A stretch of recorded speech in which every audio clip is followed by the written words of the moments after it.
Yep. All right. Thanks, everybody. I call this meeting of the Berlin Boylston Regional School Committee to order. Please stand for the Pledge of Allegiance. Pledge of Allegiance to the flag of the United States of America and to the republic for which it stands, one nation, under God, indivisible, with liberty and justice for all.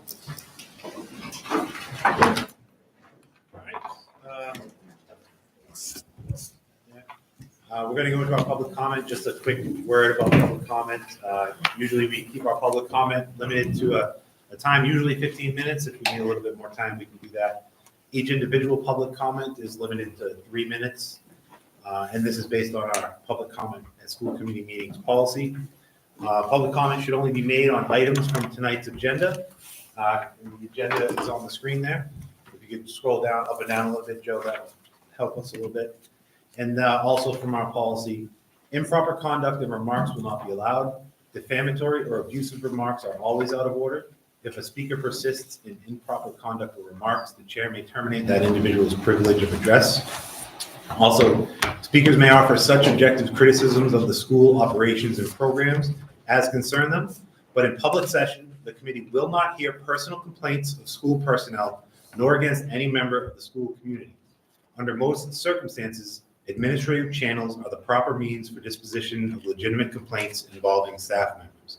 So if anyone's here to make a public comment, please step up, state your name and address, and let us hear what you have to say.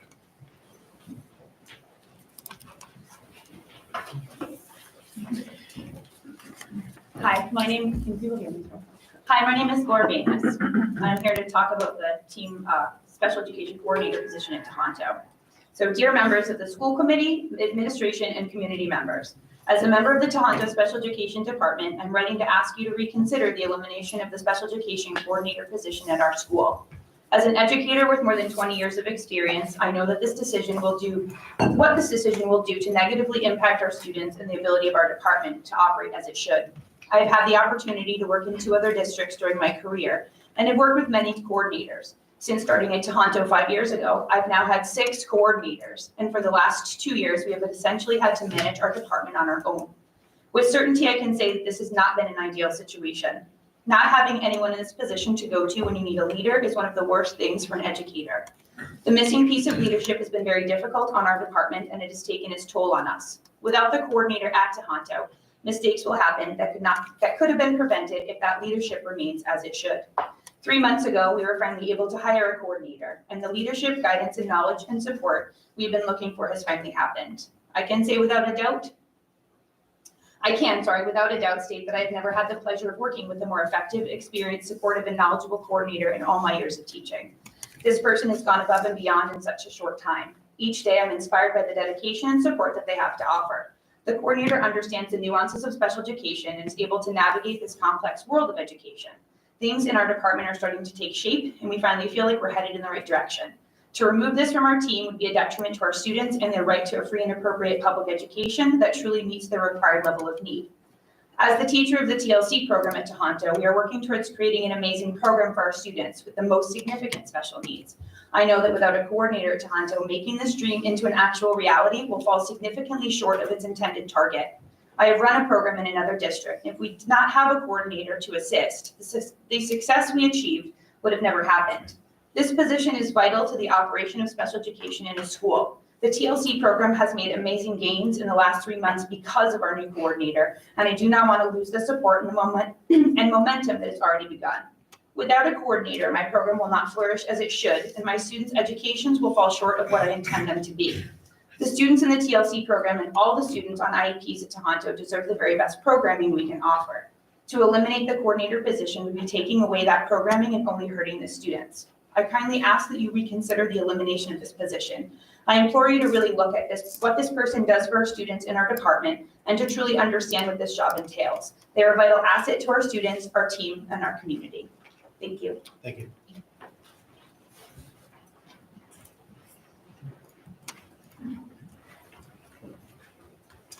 Hi, my name is Monique Anstein.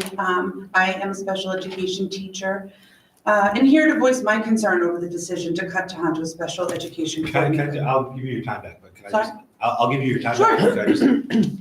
This isn't on the agenda tonight.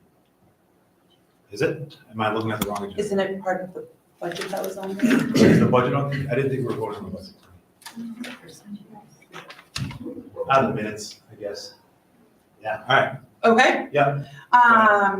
Again, my name is Monique Ganstein, and I'm a special education teacher, and here to voice my concern over the decision to cut Tohoto special education coordinator. As someone who has previously worked in a district without one, I can speak to firsthand in the way the district and school, and of course the students and families, will suffer without someone in that role. The role of coordinator is so incredibly vital in supporting our most vulnerable population and the educators like myself who work tirelessly for them. Not only does this person have to be a conduit to families for scheduling and advocating, but they have to know the Massachusetts and federal special education laws inside and out. They work nonstop to make sure that their students' families and school staff don't get bogged down in little things that could amount to larger things slipping through the cracks over time. They ensure the validity of IEPs as well as holding educators to a high standard of implementation. All of the various roles a coordinator oversees are important and crucial to Tohoto remaining synonymous with being a district that excels. Eliminating this role also places an incredibly heavy burden on already taxed educators to pick up the slack left behind. It is not sustainable, full stop. Now more than ever, when there's a teacher shortage, educators need to feel supported, and this directly opposes that. This will leave them drowning in more paperwork and day-to-day logistical issues and less hands-on direct teaching or inclusion time. The special education needs of students is only growing in a post-COVID world, and reducing the amount of support for our students and families will only weaken Tohonto's reputation. Thank you. Thank you.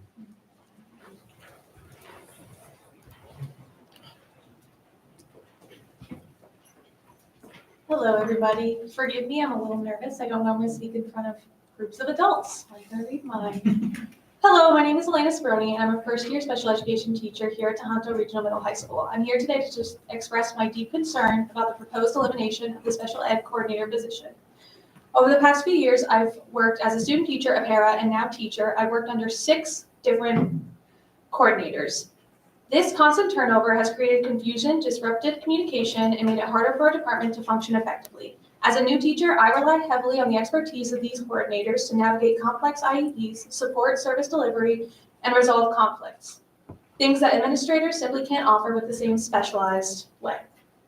The stability our current coordinator has provided has allowed us to address longstanding challenges and start planning for future growth. If this position is eliminated, I fear our department will lose that stability and the quality of education for our most vulnerable students will suffer. Eliminating this role will only deepen the challenges we face in supporting these students with special needs, especially as we work to close the achievement gap.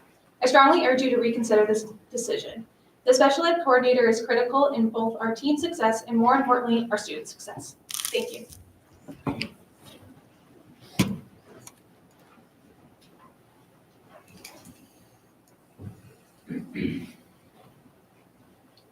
Hi, my name is Erin Kane, and I want to talk about some safety concerns that have come up. I'm trying to follow this agenda, and so I'm revising my statement slightly. It came to parents' attention that there was a trespasser at Boylston Elementary School, and it was not reported to parents. This person came onto school grounds and spoke to 3rd graders during recess. And at no point were the community, other than 2 individual students' parents, notified. This is a safety concern. The fact that administration did not think that parents needed to know is deeply troubling. We need to do better. Our students deserve better, and our community deserves better. Thank you. Thank you.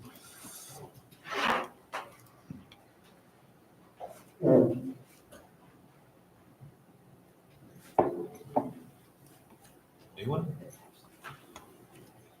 All right, thank you for your public comments. We'll move on to communications. We received a lot of communications.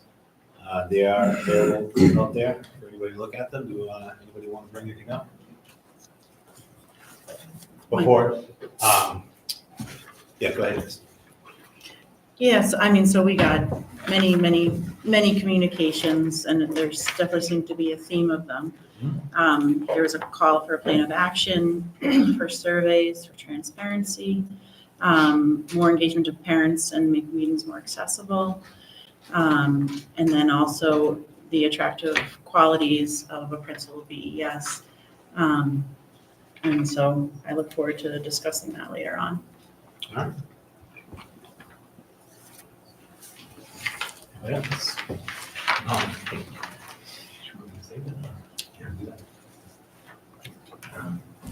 Mrs. Sykes, do you want to make a statement? I do. Let me turn this way. Sure. I am so grateful for the support since I gave my notice. And I never expected this. And I'm gonna try not to cry. I'm gonna make a little joke here to make sure that doesn't happen. I grew up with two brothers who, when you're little, would call you a crybaby if you cried. We learned to suck that up. And I'm very good at that. But I had to go into my team in here in blue and make an announcement that I didn't think I was gonna make, but I made. That was my choice. And I had to tell them I was leaving. And I had to tell our families of BES that I was leaving. And I'm gonna tell you, I have soul searched and been thinking about this for a while. And my poor husband, who's here to morally support me tonight, I've been driving him crazy. And I made this decision for me, and it is the right decision for me. As hard as it was, I made it. And I walked into this meeting knowing what I was going to do to this amazing team. The outpouring of support and emails from all of you has been truly amazing. I never expected it, and I've read every single email. It shows me what an amazing community this is. And I want you to know that the people in blue, and not all of them are here, on the back of those shirts, which I have one as well, it says "Better Together." And they're gonna show you everything that you put in those emails, we do together. We're better together. And they are gonna continue to do that without me there, whoever the next leader is. Because I don't do it alone. I do it with them. We share those ideas together. And I thank you for that support, but I guarantee you this team, which is second to none, is gonna continue it. They've already told me that. And as hard as it is for me to move on, I need to do that for me. So I hope you understand that. But they're here for you, and thank you. And I just want to remind you of something. The kids, why we're here, a little kindergartner came up and gave this to me today, and she drew a picture. It's a kindergartner of me and her, and she just said, "I love you, Mrs. Sykes, and I'm gonna miss you." And she gave me a hug. And that's what I'm telling the children right now. And this I took from an amazing coworker. I said to her, I don't know how to tell the children yet. And she said, you just give them a hug and say, I just need a hug. That's all you're gonna tell them right now. And it's been very, very helpful to me that they're making me pictures. So I just wanted you to hear that because I hear you. I think we've all heard you. But the spirit of BES is gonna carry on. I promise you that. Thank you.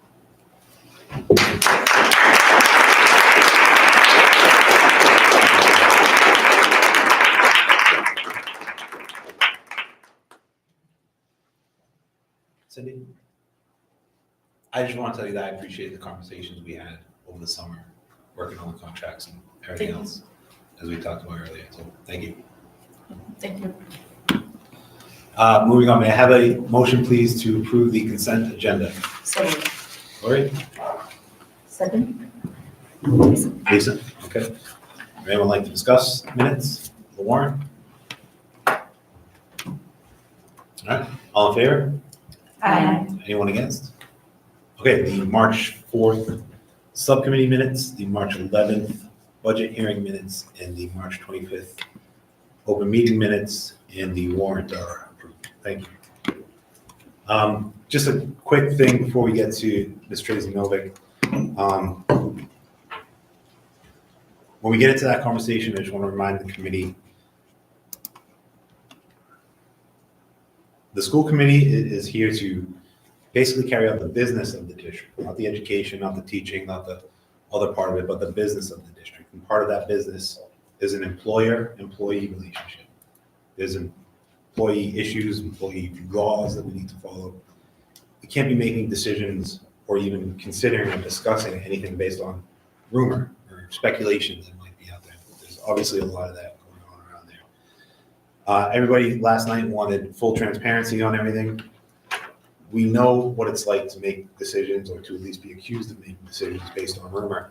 We just went through several months of lawsuits against the district and an individual committee member based on rumors. So when we're discussing things tonight, please keep that in mind. The other update I want to talk about is some budget guidance that was released. The state, DESE, released some budget guidance. If you want to put that up, Joe. Specifically about regional school district budgets. If you can scroll down a little bit, Joe, keep going. Right there, that last paragraph is kind of what I want to focus on. If you could highlight that, starting with the clear language. All right. So the clear language of the legislation, they're talking about mass legislation and how to create a district budget.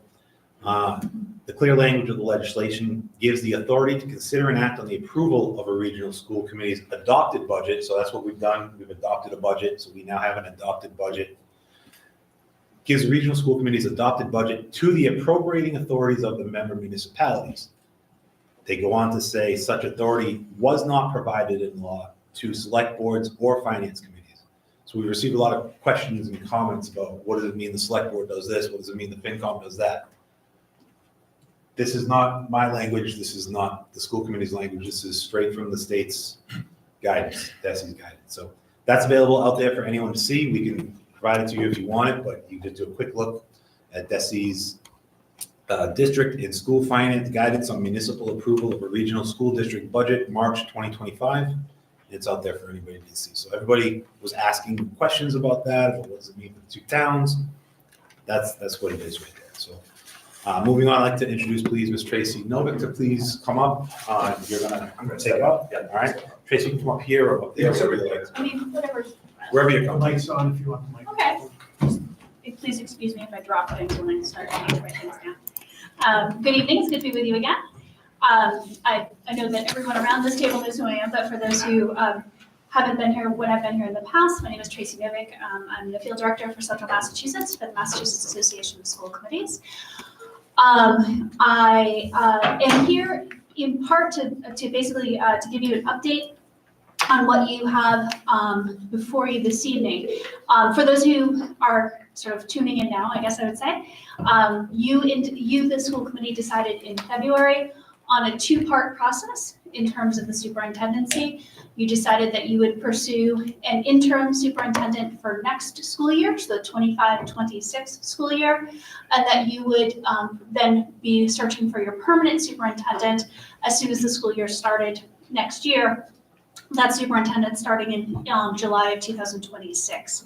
That then means that, and as I think I mentioned before, I plan to be back with you in May so that we can actually lay out what the timeline will be.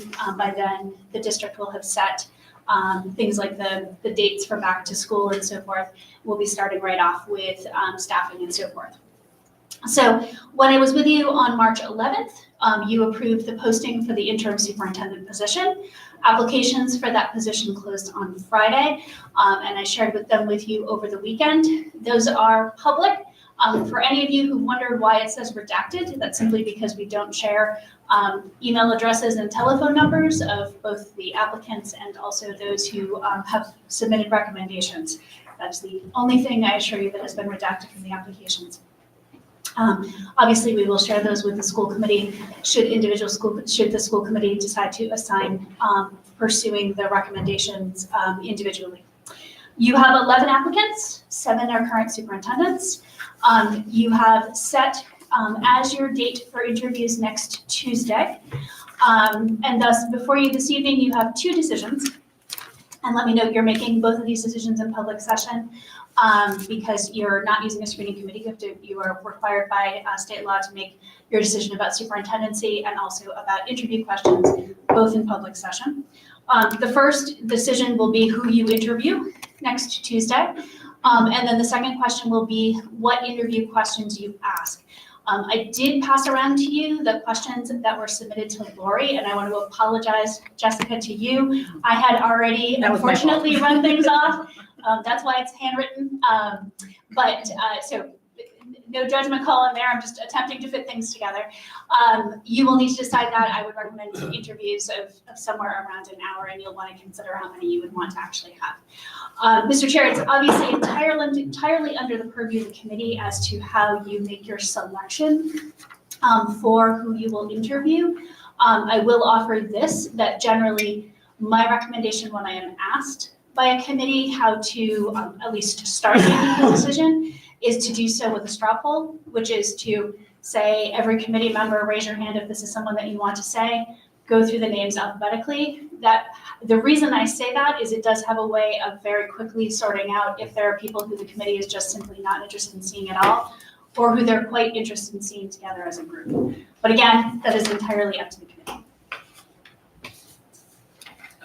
And I will stay here until we do that, and then I'll talk to you about interview questions. And I'm prepared to keep track if you'd like me to too. Thank you. Yes, please. So we should go through one by one. If that is the will of the committee, if you want to do it by straw poll. Are we referencing people by name or initials? So what I would do is my recommendation, Mr. Through the chair to the committee, would be that I would simply name them people by last name, and you raise your hand if you have someone that you would like to bring in. All right, we can do that. I've got the list, well, the files in front of me, it's sorted alphabetically, so that's fine. Last name, Cutler. Raise your hand if you want to bring him in for an interview. Is that what you're supposed to do? Yep. Yes, okay. Thanks. I'm fine. So only one for him, okay? Dwyer? 2 for Dwyer, okay? Okay. Flaherty? 1, 2 for Flaherty, I'll take one. 3 for Flaherty. Sorry, I'm trying to go, I have my notes organized differently. Well, can we go a little slower? Yeah. Sure. Would it be, We should have given them numbers ahead of time. yeah, probably. Would it be easier, do you want to, I won't name my name, but you mentioned 7 of the 11 have superintendent experience? Yes, so yeah. Wait, yeah, so who was the first one? Was it Cutler or Cutler. Thompson? Cutler. The first one I thought it is was Thompson. Okay, I have first names written there. all right, let's Yeah, I scratch. didn't think Okay. that was let's start again. Does anyone want to simply eliminate anyone who does not have superintendent experience? Yes. Okay, Raise your hand. All right, Okay, that's a easy. unanimous decision. All right. Do you have it marked there, who does and who does not? I Since do. I have it marked, I only have 6. I do too, but I just want to make sure. there's 5 or 4 with experience. Oh, wait, because I have it wrong. I come to 6, Well, based on their resumes, what they're. So from what you just said, Cutler would be out, Okay, yes, I had them on the wrong side. Flaherty would be out. Wait, no, That was Flaherty. akin to a superintendent. yeah. That's my question, An so you would equivalent. want to consider that, yep. That was. So for sure, and that would, then we'll leave that question open for a second. And Beth Ann Cormier would be out. Gouliard and Cormier. Yep. That's probably what you said. yep, I wrote that. Okay. And Gilson? Would also be out. So- Gilson has no Second? experience. Okay. Yes. And then I think then the question, Mr. Chair, is whether or not. Assistant, I didn't realize, she was an assistant superintendent. She was an assistant superintendent, yeah, At a regional school district. correct. Well, especially I director. really don't want to. All right, so let's Sorry, put I her didn't back. realize that. I have her on my maybe So what's the side. decision on that? So that would, what that would do then, Mr. Chair, is that would, what appears to have been the case for sure is that you've then ruled out 2. You've ruled out Cutler and you've ruled out Cormier. And she has assistants. Gouliard, Cormier, right. So One we're of the making a two slightly of them different regional. decision, which is fine. You may still want to then, potentially do a straw poll because you have quite All right, a number yeah. of I names didn't, here. that didn't Wait, cut can out I- as much as I Can thought. I say 2 names that I saw had votes of no confidence from previous districts? or are we not allowed to do that? So I think the question will become, do you want to move into deliberation or do you want to do a straw poll and see if that gets you anywhere without? Let's see if we can eliminate some more names here. I have two that I'd like to eliminate. All right, let's So they go can be one by one, alphabetically again. Oh. So Dwyer would be the next. So Dwyer? I like Dwyer. Okay. Two? Two like, four no like. Next would be, Who's tracking this, Black. Tracy? yes, I do have it, yep. So 2 for Dwyer. I've got then Executive Flaherty, Flaherty. since that's an executive director of a collaborative. I thought we voted on, wait, We voted to Flaherty, keep all her, right, we'll yeah. do that again? Or- I think we decided to keep her, right? Yeah. On the list for now, yeah. All right, next is Ganem. That is 5-4. 5-4, 5 in favor. Yep. And 1 no, okay. Next is Gilson, I think we eliminated, right? No superintendent. Well, there was a question. Or was that the assistant? That was the I did, assistant. yeah. She's an assistant Right. superintendent, so why don't we vote? That's why we had Tracy. Thank you. So why don't we vote Gilson? Raise your hand if you'd like to have her come in for an interview. Yes. Okay, I see 6. Next, Gerard, though, has been eliminated. Correct. And, okay, I don't know how to say the name. Costiga? Costiga. Uh, Raise your hand if you want to keep Costiga. For an interview, 1, 2, I see 2. 2, I see 2. Okay.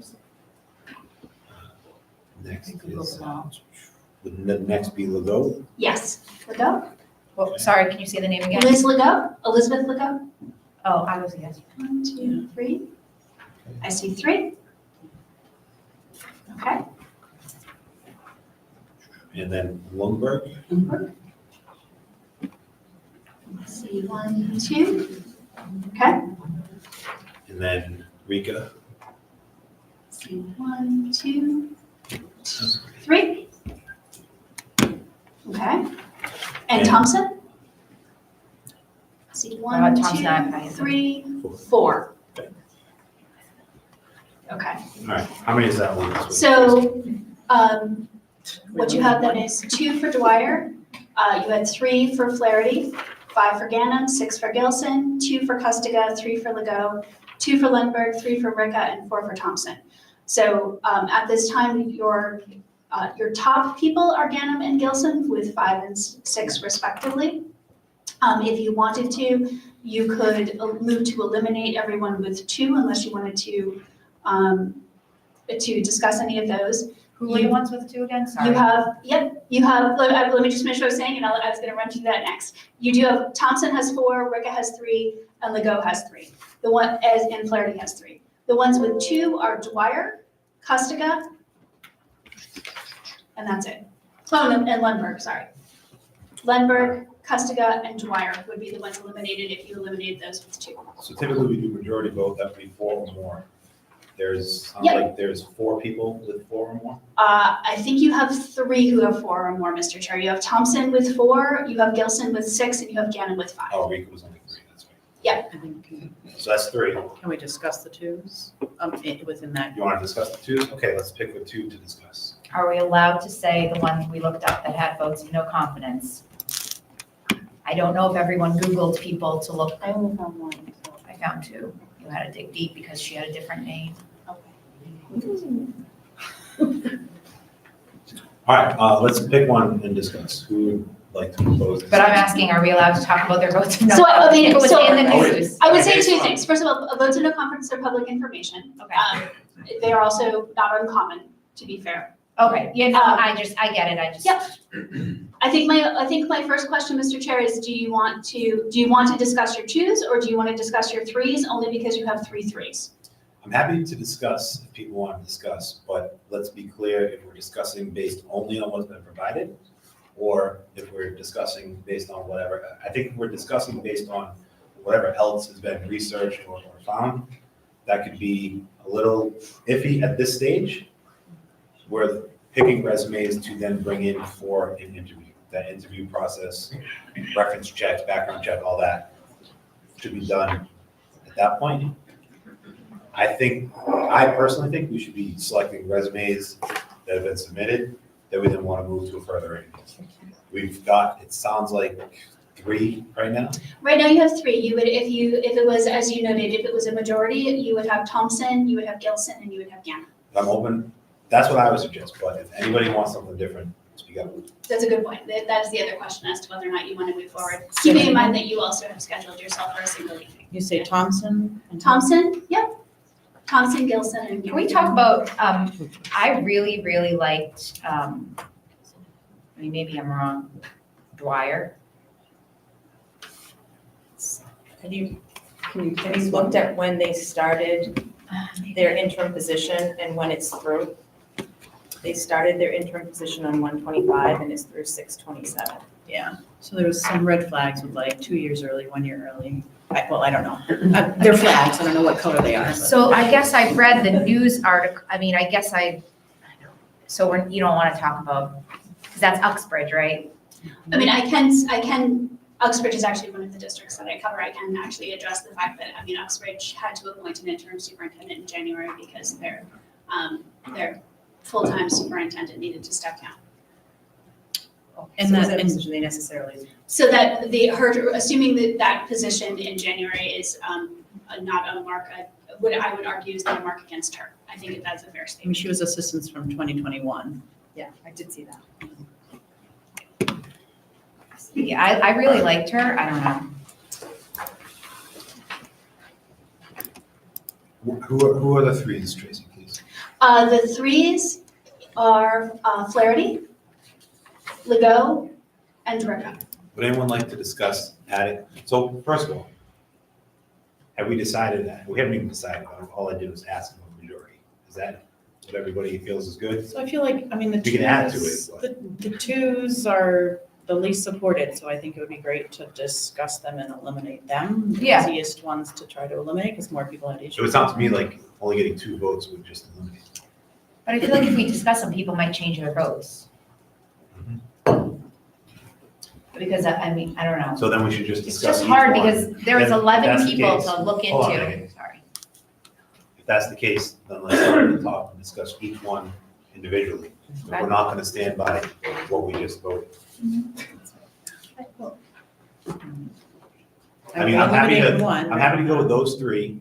If people want to just go with those 3, leave the discussion, and then start with the ones who had 3s, sort of work our way back to come up with, how many do we want to interview? 3, 4, 5? I think no more than 4. No more than 4? Four. Or a good number, I don't know. probably. People are different than their resumes, so I'm there Sure. making that decision. So how many do we want to interview? 4, 5? Fine. I think 5. Okay. Okay, Wait, 5. Tracy, how long is an interview?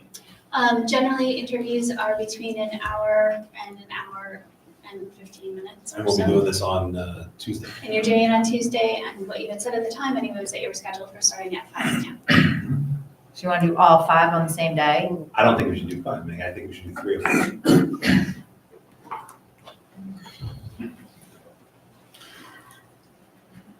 I have reservations cutting it down to that number. I know 5 hours of interview seems at minimum very daunting. Right. But I think we should do 5. people are different than their resumes, and I think narrowing the pool by half is enough at this stage. Is it possible if we start discussing, our goal is 4 or 5, maybe that 5th one will kind of drop off once we start discussing? Yeah, it seems kind of arbitrary just to say, oh, you know, like, I feel like we should base it on, like, Should do be we really natural like for these you. people? Well, the first basis was the straw poll that Tracy suggested. We have a ranking now. We have 5, 4, sorry, a 5 and 2 4s? You have a 6, a 5, a 6, 4, 5. and then 3 3s and 3 2s. Who were the 3s again, Tracy? Yeah, can you just Threes list it are from the top again? Flaherty, Legault, and Ricca. I found that 2 people had votes of no confidence. It sounds like you want to eliminate those. I would eliminate, if a You want to make a union, motion to eliminate any names?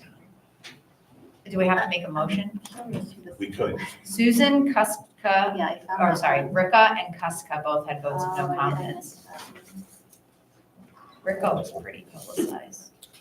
Raise your hand if you'd like to eliminate both of those names. If it has a vote of no confidence, do you want to eliminate it? Okay, that's 6. Well, So one of we'll them was eliminate by those two as parents well. and union. Alright. Other than the 3 that have 4 above, and the ones we've already eliminated, how many does that leave us? So then you would have Lego and Lundberg, and you would have Flaherty. Oh, and Dwyer, excuse me, Dwyer is 2. All right, so that's 4 names. Would you like to discuss any of the 4 names? Could you say the names Can you, again? yeah, I'm sorry. Okay, Can you let's just start with say Flaherty. them again? Let's start with Flaherty. So, yep, so Flaherty Does has anybody, 3. let's discuss Flaherty. Do we want to take Flaherty? I like her. I thought she had a great resume. I don't think it's a good, for what we're looking for. I think that's a dangerous path to go down. I don't think she has the experience. That's the collective one, right? That's why I didn't choose Yeah, her I either. think she looks really great, but not for this specific role, in my opinion.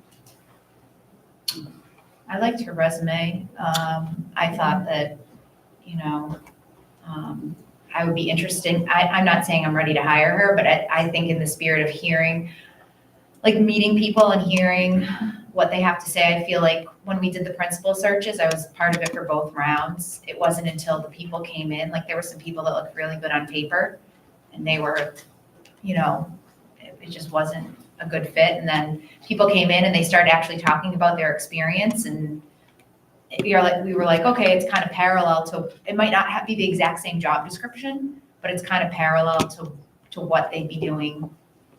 So I don't know. I like that she had special education Yep. experience. And it looks like she has a lot of the business side too. Computer science major. All right, would anyone like to add her to the list to invite for an interview? Raise your hand. Can you just say Can who we the list not- is right now? Not eliminate? So the 3 that you have so far are Gilson, Ganem, and Thompson. Remaining is Flaherty and Lego, Dwyer, and Lundberg. We're currently discussing. I would add So if we're not going to eliminate people, we want to just discuss who we're going to interview. All right, yeah, The good idea. question is, do you want to add this person to the list or to invite to interview? I will. I'll add them. Raise your hand, please. 3, that is not a pass. Okay. That's way before. Next is who, Tracy, please? So if you're going through the 3s first, the next would be Elizabeth Lego. Okay. Anybody have anything to say about Lego? Probably Berlin wrong like 3 times. Oh, yeah? Bothered me. Wait, where? In her letter. In the letter. Yeah, so it makes me think she. Or was it didn't one of her, No, it was her, and it makes me think she didn't research the district. So she didn't. Tracy, do we know why her resume stops her experience in April? She went on medical leave.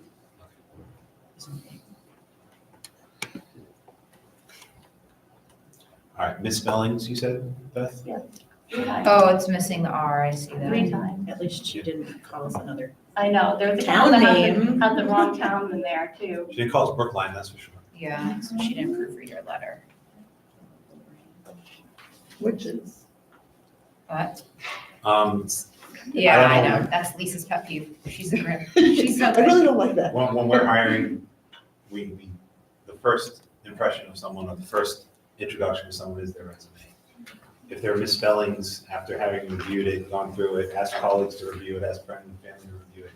If there's misspelling of the town name or the company name that you're applying to work at, that doesn't, in terms of selecting resumes, that doesn't sit with me. But does anyone want to move? Yeah, I mean, she's been 10 years at one place in one position, which I think speaks volumes, and, 2 years at somewhere else, and then 8 years before that somewhere else, and 10 years before that. So there's longevity there, which I appreciate. Again, she has special education experience, which I think. And most of these, except for the present one, are outside of Massachusetts, is that right? think, if I'm looking at it correctly. I didn't write that down. Flaherty. No, We we're can on talk the about go. Lego. We're on the go. She's at East Bridgewater, so that's Massachusetts. Oh, Before that, I that's think is New Rhode Island. York. No, East Bridgewater is Mass. It says Right. East Bridgewater, Mass. Correct. So She's is been Rhode there for Island. 10 years. Bridgewater, she just flip-flopped. She was in the general areas. And it's not a regional school. She was in Whitehall, New York. And then She got was the in Rhode deficit Island. down. Sorry, Jess? She got the deficit down. Yeah. Positive impact on the community. In one of the letters of recommendation. Okay, would anyone like to add Legault to the interview, the interview list, I'm sorry? Yeah, Raise your hand. Two? Okay. so that means she's not passing. Not right now. Okay. We have two more, Tracy, I think? Yes, you have Dwyer and Lindbergh left. Okay, let's look at Dwyer, please. So I like Karen Dwyer because she stepped in a time of need. It was a critical need. I won't go into it. If you want to, you can Google her name in Uxbridge. And she stepped in and she didn't badmouth anyone and she just kind of came in and she's doing her best to do both jobs. And so I think that counts for something. I know the way it looks on paper, if you don't look up and be like, what happened? It looks, because at first I looked at it and then I started trying to Google people. Yeah, I mean, she did exactly what Carol did 3 years ago. So. So actually, that's kind of, I struggled with her. That is my concern, is that this is not, a lot of times people will do an interim superintendent to kind of get their feet wet to become a superintendent. She was an assistant superintendent, so was Carol. When you haven't really been a superintendent, you have to obviously get, you have to get experience, which if we were in a better situation, central office, if everything was all straightened out, I would feel better. But my concern is not just what's good for our district, it's also what's good for that person. And I don't know, I think my concern would be, does she have enough experience to untangle the mess that's being untangled right now? Figuring out last year's budget and everything like that. Like, it's not just being a superintendent. I did like her, but that was my concern.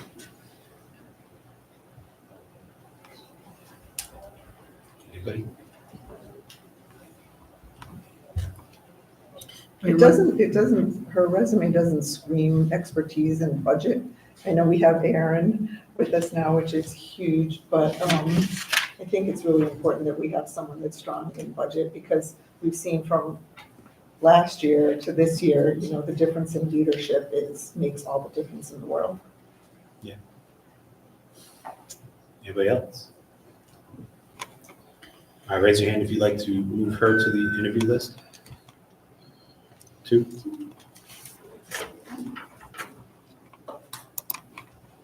And one more, Tracy. Who? David Lindbergh?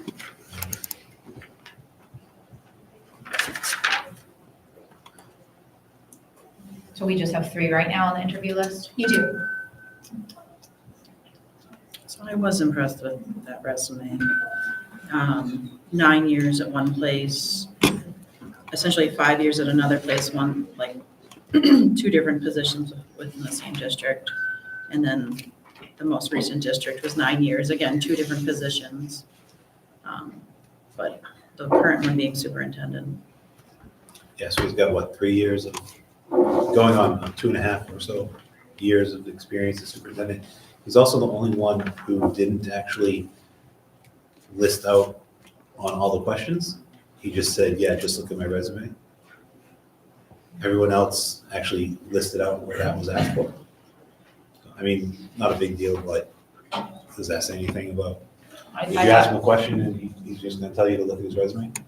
Well, I thought it's because his resume was, there was a lot of stuff on his resume. Yeah. A lot of them have a lot of stuff on their resumes. Did we Google? Sorry? Did we Google this one? I didn't. It was a very public, Yeah, I did. that kind of seems timely given the conversations. Yeah, oh, yeah. So I don't know if that would be a wise decision. Could be. And that seems, given what I had read in the conversations in the last few days, that seems like an odd choice. All right. Anybody else have anything to say? Would But anyone I'm like to? willing, if anyone feels strongly and wants another person, I'm willing to have him hear his. He version. would, but Beth, he would be the one that you would be willing, not somebody No, else. there was somebody else, I definitely pick somebody, but I mean, I don't want to. I did not do All right, that, so but. raise your hand if you background. want to move him forward. Jess, you would not. All right, if you want to move him forward, raise your hand. I mean, I like the resume, I didn't go, Yeah. so. The resume was very, very strong. I agree. It was a good resume. Is that one vote to move? Listen. All right. All right, Okay, that's everyone. yes, All right, and we have 3 that we yes. We think don't we're wanna- inviting. Can we like talk about, we don't want to move anyone else Who would forward. you like to suggest? So who, because we only have 3 right now? Did we've, The person that I would consider, and I was on the fence about it, I initially voted for her and then Beth made a comment that made me think maybe not, was Donna Flaherty. Because she has immense like training and professional experience. She was a town finance committee member and I did see that, the finance committee member, I did. Yeah. Yeah, Town Finance Committee? Do they have any qualifications to be on the Town Finance Committee? They do. Unless Like, if it's in New Hampshire though, maybe different. Yeah, no, that's what I'm asking, it's New Hampshire, so do they, like, are they required, like, if you go to buy an insurance policy or ask where you want to invest your money, you gotta go to a licensed qualified person. Does the finance committee, like Aaron has a license to be a business finance director in Massachusetts public schools. Aaron is licensed to advise on budgets for the schools. Is a finance committee licensed to advise anyone on how to spend money? They're not required to, individuals might be in their private life, but I don't know, is there anything on here, like, so she was on a finance committee, but is there anything on here that she's strong in That's a fair finance? point. It doesn't say that, but she is very strong in special education. yeah, I like That's that. fair. I think that's very important for our district. I think we need to interview more than 3 people. I feel strongly about that. Does anyone want to add Donna Flaherty? Sorry. And Rich came from collaborative, Donna Flaherty. so. Does anyone want to move Donna Flaherty to the invitation to interview list? I do. 3, 4, okay, that's 4. So that gives us 4 to invite for an interview. It does. Does anyone feel strongly about another candidate?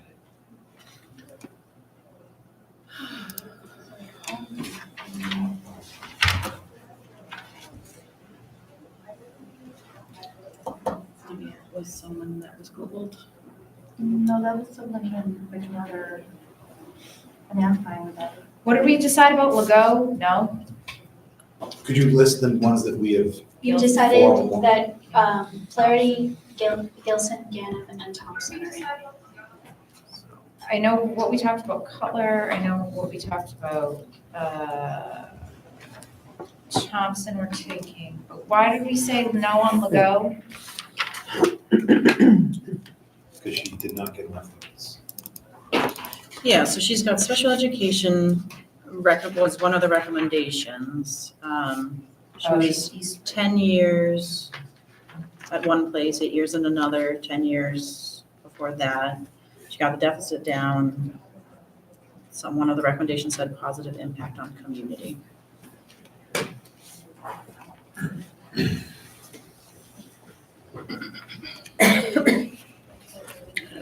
And then what, Dwyer's the other one?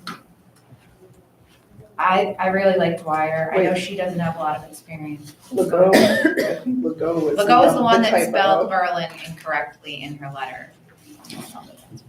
I don't know. Yeah, I'm not sure that I think I don't that's, really know if I want to, I'm sure Nancy she, couldn't pronounce Berlin correctly, and so that got us. but neither could Aaron, but he's got it now. poor Aaron, it's a hand out. Just a few finance committee meetings in Berlin and that. No. Thank you, Aaron. Good to serve. All right, does anyone feel strongly about adding a 5th invitation? I'm gonna add someone I like, Karen Dwyer. So I mean, essentially it's between Dwyer and Legault. Yeah, those would be. If we both- added a 5th. Yeah, if we added a 5th, and I had both of those. were my two. How about this? Raise your hand if you want to add a 5th. I think, All right, so we lose. Okay, so Try Jess, tried. Tracy, do we need Yes. to do an official vote on the 4 invitations? Oh, would not be a or is this bad good? idea. All right. I'm going to ask for a motion to invite the following 4 individuals who Tracy is going to read their names to come interview for our interim superintendent position. You've got Susan Gilson, Albert Gannon, David Thompson, and Donna Flaherty. So, Lisa, Second. Lori. Any final conversation, discussion, questions? Yes.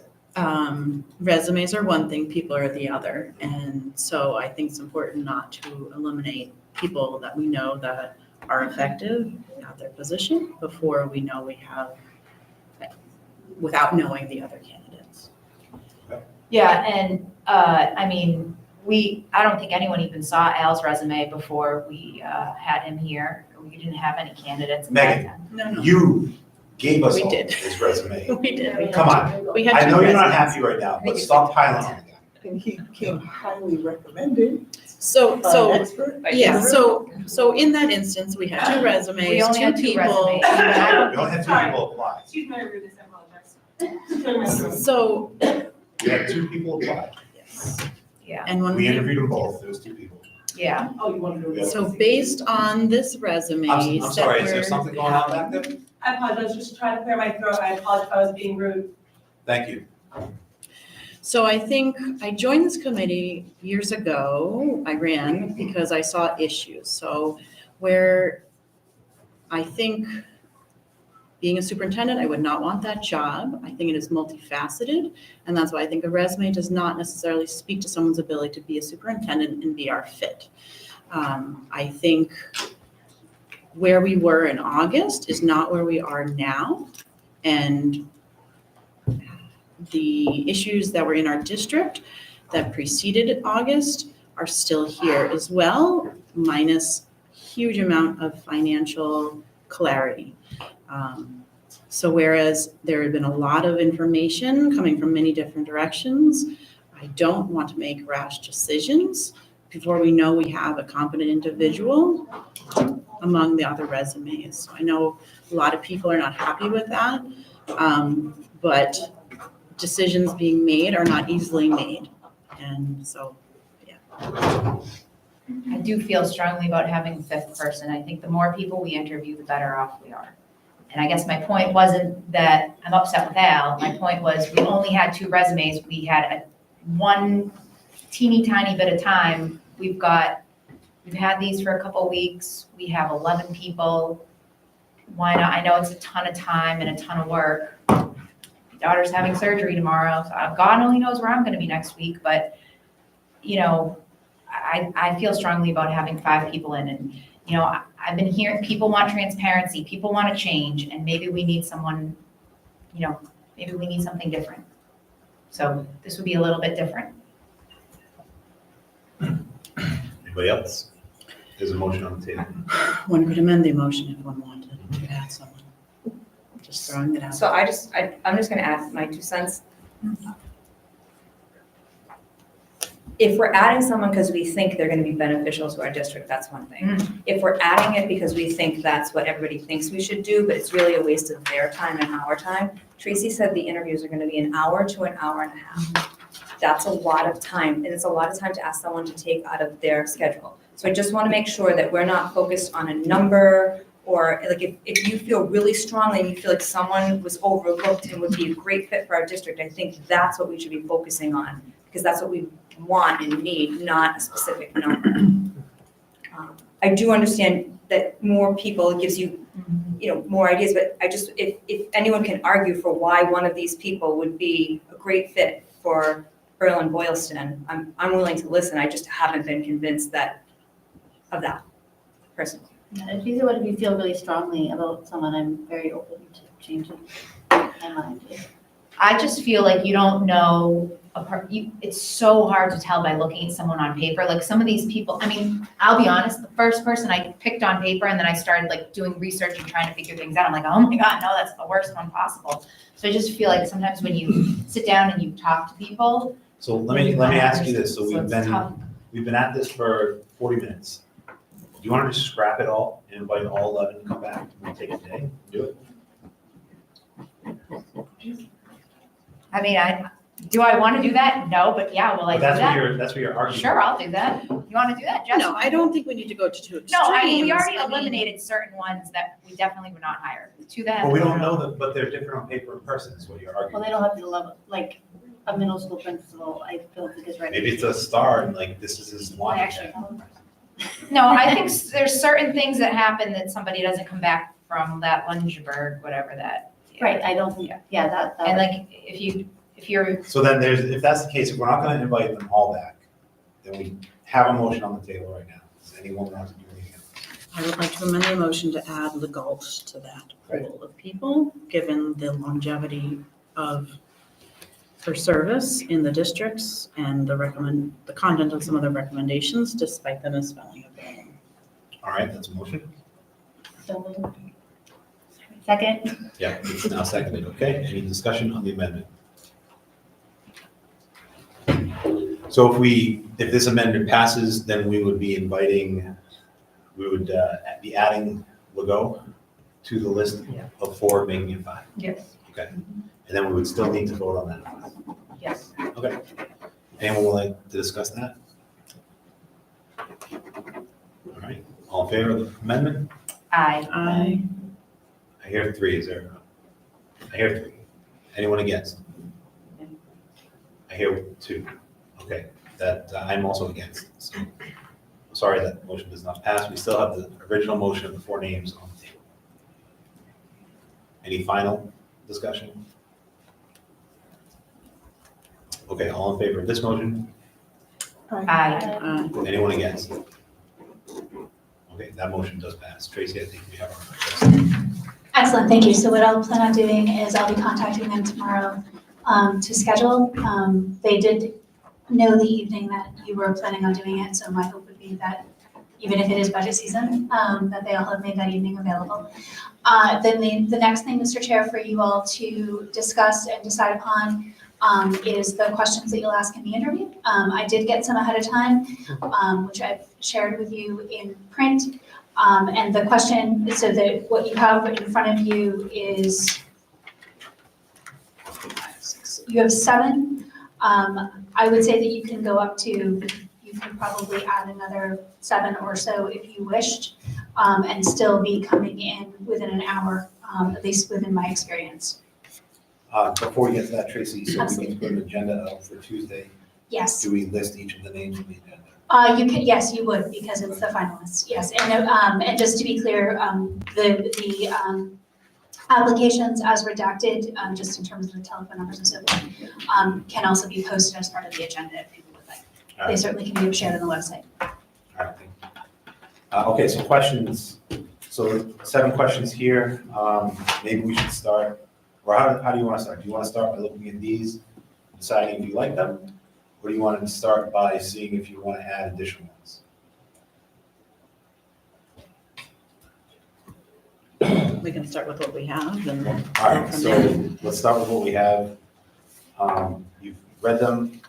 I don't know if you want to read through each one of them, or just, does anyone have a concern about any of these? For transparency, we might want to read them. It also gives the candidates a chance to prepare. Yeah, Hmm. yeah, I agree. Is that wrong? I beg your pardon? She suggested that we read the questions for transparency, and I suggested that it gives the candidates a chance to Oh, prepare. this becomes part of, you actually have to do the questions in public comment, so this becomes part of your minutes. Today? Okay. Yeah. All right, sure, then Jess, why don't you go ahead? In no particular order then, we'll start from the top. How will you handle the balance of respecting longtime employees in the district's experience and familiarity with how things have always been with new ideas, changes, and perspectives? I like that. I do too. That's fine. All right. Anyone against it? All right, so let's keep that one. I don't know if the next one is. It looks like it's 3 Question. paragraphs. Yeah. It is a single Oh, question. it's the, It's all 3 paragraphs. Ah. All right, I will read it in full. I'm not sure if you researched our district, but in full disclosure, we're currently in the middle of a big shift. Our current interim superintendent has had to do much more than just his superintendent duties. He's trying to make sense of last year's budget and finding things like job descriptions and professional practices that need updating or creating, as some don't exist. He typically works well beyond 7 p.m. on weekdays, attends town meetings about Berlin and Boylston that often run until 9 or 10. He often spends weekends at central office. Do you feel you are equipped to continue this work? Would you be able to dedicate as much time to turning our district around so we can attract a full-time superintendent next year? Any strong opinions about that one way or another? I like it. I feel like we can step it, maybe, some of this. It's wordy, but she's trying to make a point. Right. I don't oppose it. She's trying to ask if the person is willing to work really hard. I like it. I mean, it is a little wordy, but I think the point's there. They'll probably say, can you repeat it? Yeah. But I mean, the crux of the question is the last paragraph. So I would say maybe we could, in the first sentence, strike everything up until through disclosure and just say we are currently in the middle of a shift in this district, or? Yeah, that'd be acceptable.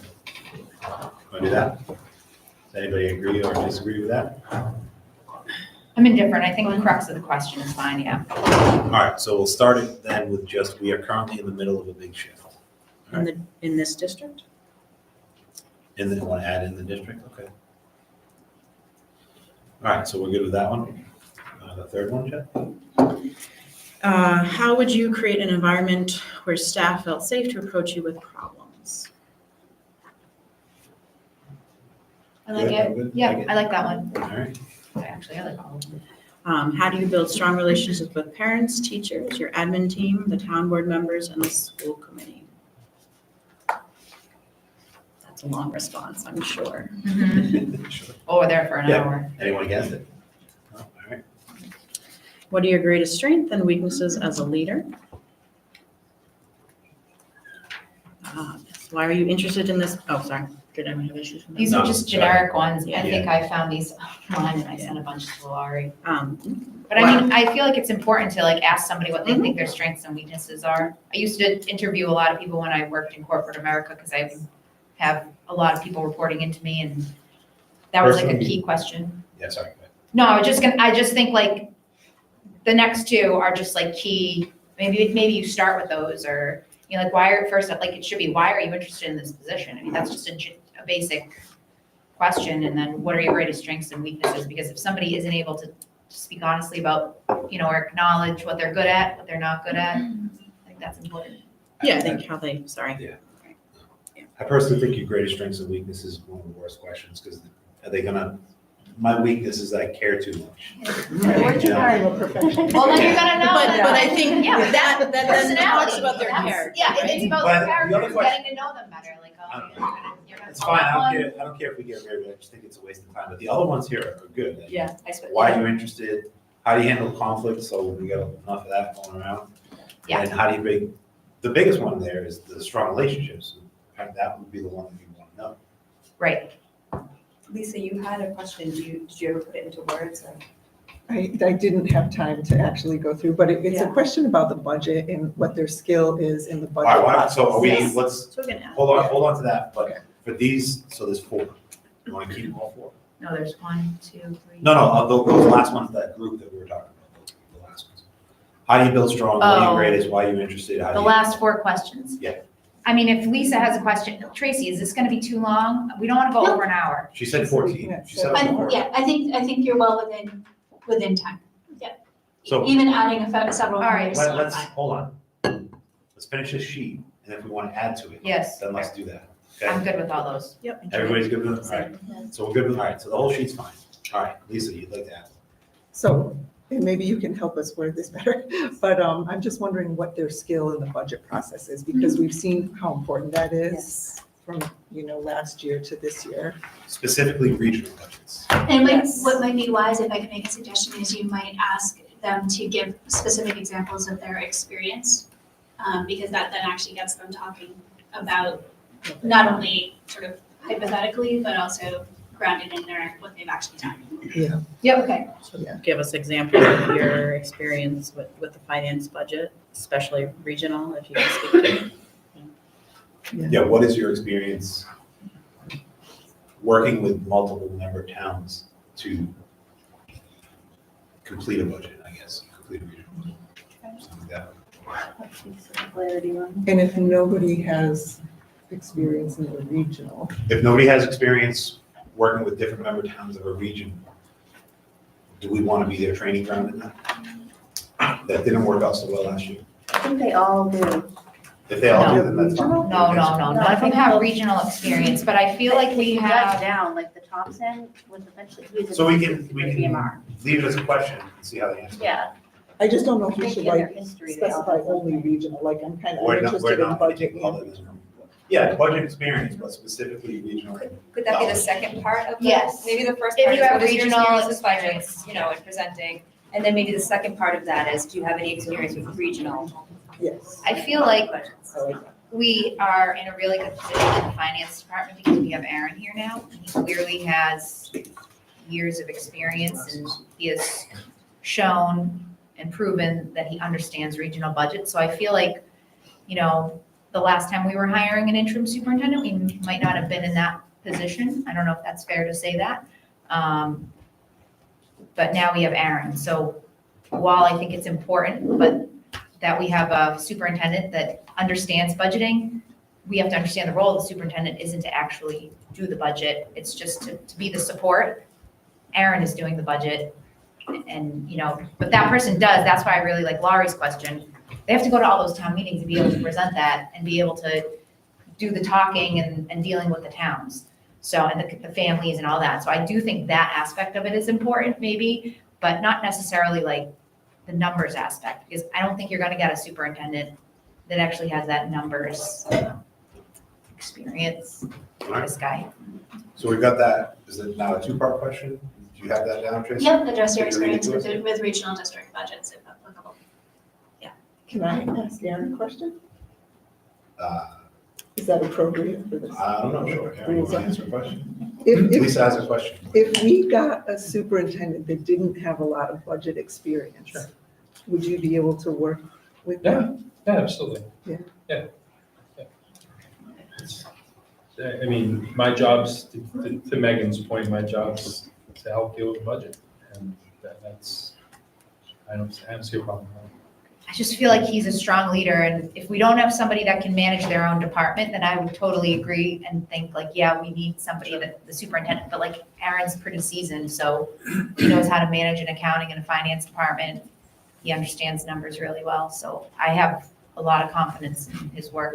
Realistically, there's only so many regions out there. I mean, you're gonna have a hard time finding, you know, if you're looking to get a slew of people with regional experience, you may not have that pool, but, I mean, you know, there's a learning curve, but, I mean, there's a learning curve in a lot of things, so.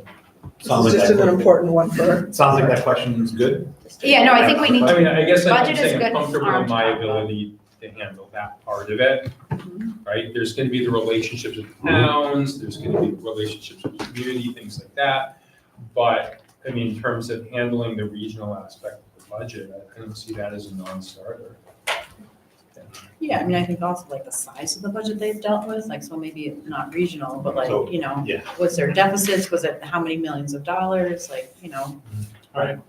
Any other specific budget questions different than that? Or does that cover the budget question? Or any other questions you'd like to add to this list?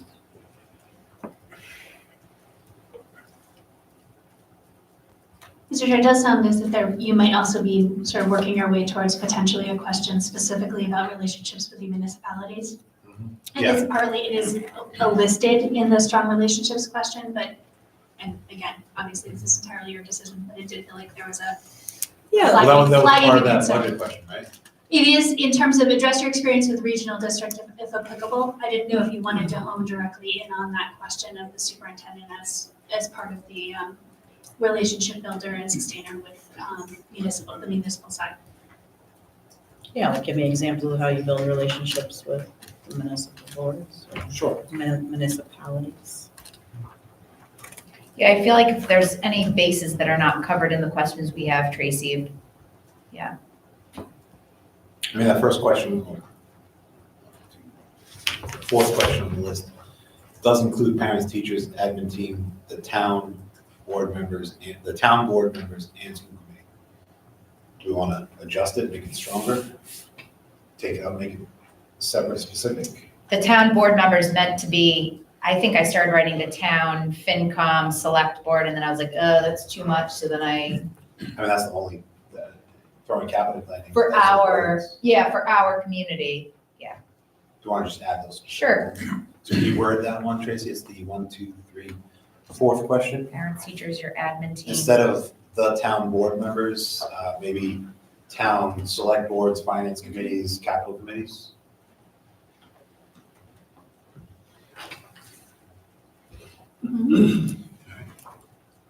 Any others?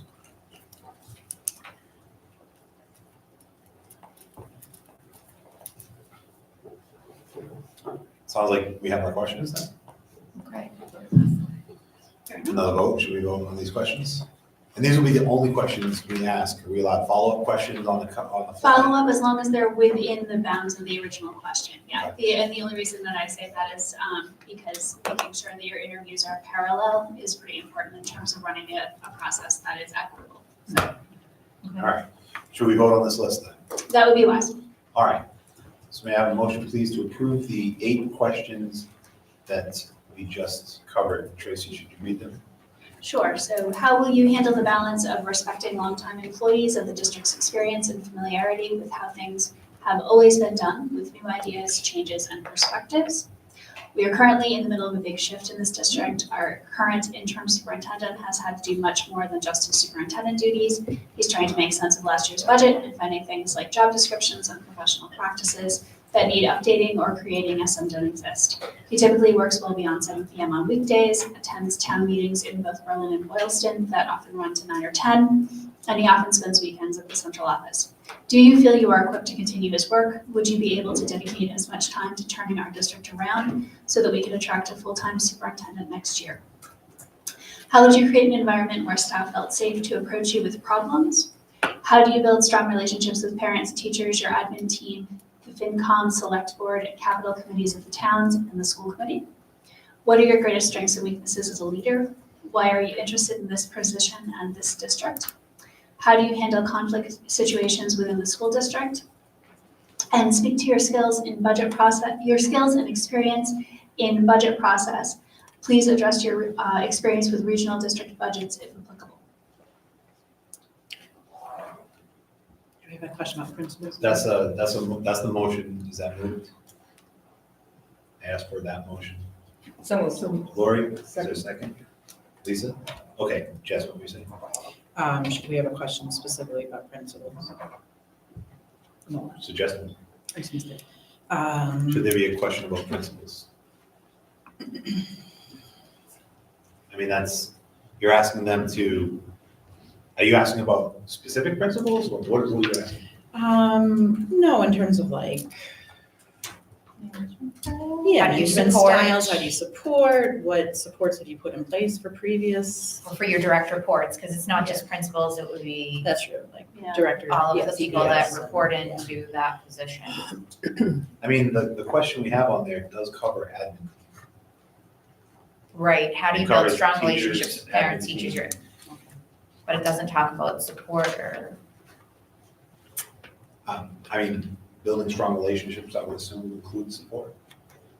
maybe that could be a follow-up, like when we're in there. Yeah, like right. Yeah, provide examples. Follow up with from it. All right. Because they might already talk about that. Or could you also add, just as an addition, not instead of, but could you also add in how do you build strong relationships and support parents, teachers, I mean, strong relationships and provide support, yeah. Okay, you're gonna have to amend the motion. Do you want to say it or would you like just? Can you do it? Yeah. You're better than me. So, yes, so I would like to amend that motion with the addition of and support after the word relationships in the fourth question down. That's a motion. And I suggest that it might read better if we say strong relationships with and provide support for. Sounds great. So resay your amendment because nobody seconded it. No, that, we're just Oh, she already- discussing, all right. we're discussing the amendment, we're making the amendment. Now that it's made, is there a second? I made that motion. It's made as Tracy said. All right, I'll second. Lori second, okay, thank you. Any discussion? All in favor? Aye. All right, that motion passes, so the original motion is now amended. Any other questions? All right, all in favor of the questions, of the amendment for questions? Aye. Anyone against? Okay, those are our interview questions. And Thank you, Mr. Tracy. Chair, I will get in touch with those you have selected, get a schedule together. And the other thing that I usually would do, and if you'd like, I'm happy to do this, is I would bring a packet for each of you that has each of the questions and then has room for you to take notes for each of them. If you'd like me to do that, I'm happy to do that. Perfect, thank you. guys. Excellent. Thank you. Thank you, Tracy. Thank you, Tracy. Thank you, Tracy. All right, let's take a minute to reset the room and get out that. All that before we move on. They're gonna call me 6:30. I'll go grab him. Tomorrow morning for surgery. So I just wanna make sure she gets down early and has a good night. So she's freaking out. We just found out. Yeah, good to understand the stretching. Kyle?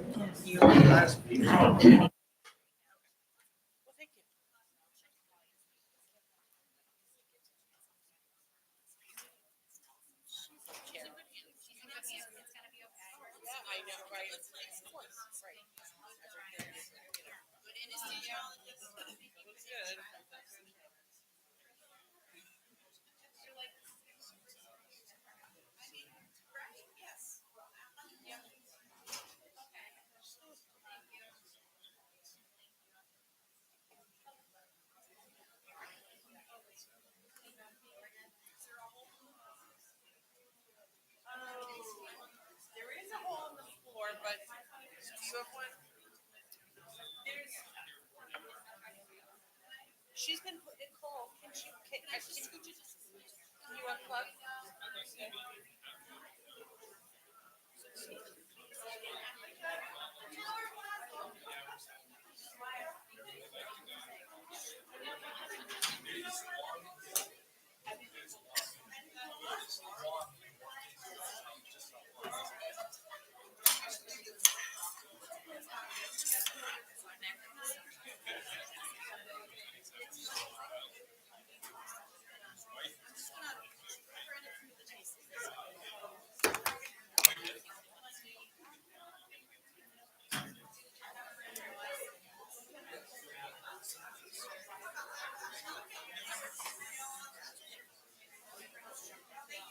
Jess, what's your vision? You're gonna pull that around in the middle? Okay, I'll go ahead. I know. Are you plugging it in across?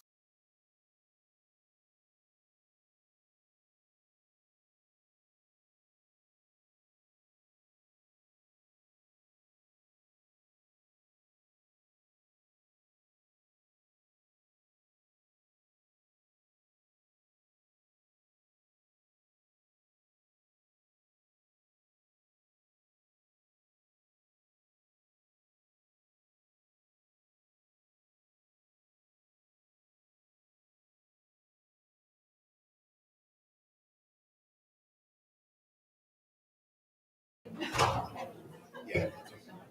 Mike?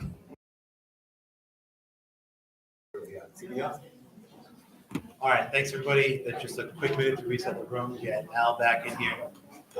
Megan does have to leave to attend to a family issue, so that's okay. We can move on. Al, next on the list, on the agenda is our business office update. If everybody could, so hold on, Aaron. If everybody could try to quiet down, please, in the room, that's fine, thank you. Aaron? Sure. So update, we've closed out the month of March, which puts us to the end of the quarter. At the next meeting, I will have a quarterly report for you all as promised. We talked about providing quarterly reports, financial reports. This report will have all of the, I think I had a note on the prior report that. Hold on, Aaron, hold on. Do you guys need to reset that? I hear comms talking with, interrupting a little bit. Everybody good? Oh, Mike, we're good. Blessed and highly favored. Thank you. All right, Aaron, go ahead, sorry. So health insurance offsets were not included in the prior budget. We're still working through some of that. Those will be for the full year, up to the end of March will be recognized in that. So should be increasingly accurate.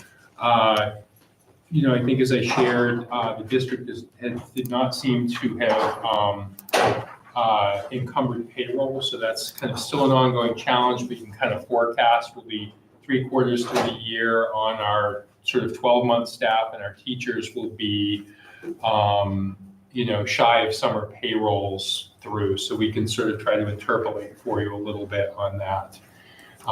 So that's it. So next meeting, you'll have that. We're happy to post that online as we've done with the prior reports, or the prior report. We've provided one so far, and this will be our second. Yes, the And last I said, one I do was- have 2 memos later in the meeting, but I can handle them whenever. So the last report was end of last quarter. That was, This yeah. quarter. Yeah, so these are quarterly, so that was through December 31st. This won't be through March 31st, right? Can you agree? Yeah, 3 months. How about that? Quarter of the year. 3 is a quarter, 12, yeah. Yeah, there we go. Carry the 1. Yeah. Yeah, I can go over if you want to handle my 2 memos now, or we can do those later. It doesn't matter to me. Let's do them, yeah, let's do them later. It is fine. You're talking about the business items, yeah? Yeah, there's 2 business items that relate to my office. Yeah, let's keep all the business items. Okay. You can wait. All right, thank you. Al? So good evening, thank you. I first want to start out with Matthew Dowd, our student council rep. I know he's going to give us an update what's taking place here at Tohoto Regional Middle High School. Yeah, there has been quite a couple awesome things. So I'll start off. So last month at the beginning of March, our student council had a group of people attend the MASC conference in Hyannis in Cape Cod. It's about 3 days long. It's an awesome experience. I mean, there's over 1,000 people there from all across the state. They have speakers and leadership workshops, and it's a tremendous experience. There's a big concert there. I went last year, and I can confidently say it's one of the best things to do. You learn a lot. And I also want to specifically recognize at that conference, our student council from Tohoto nominated Ms. Sequeira for a very special award as Administrator of the Year. And unfortunately, for some bizarre reason, no one knows why really, but she managed to somehow not win the award, even though, just know Ms. Sequeira, we all think we won the award.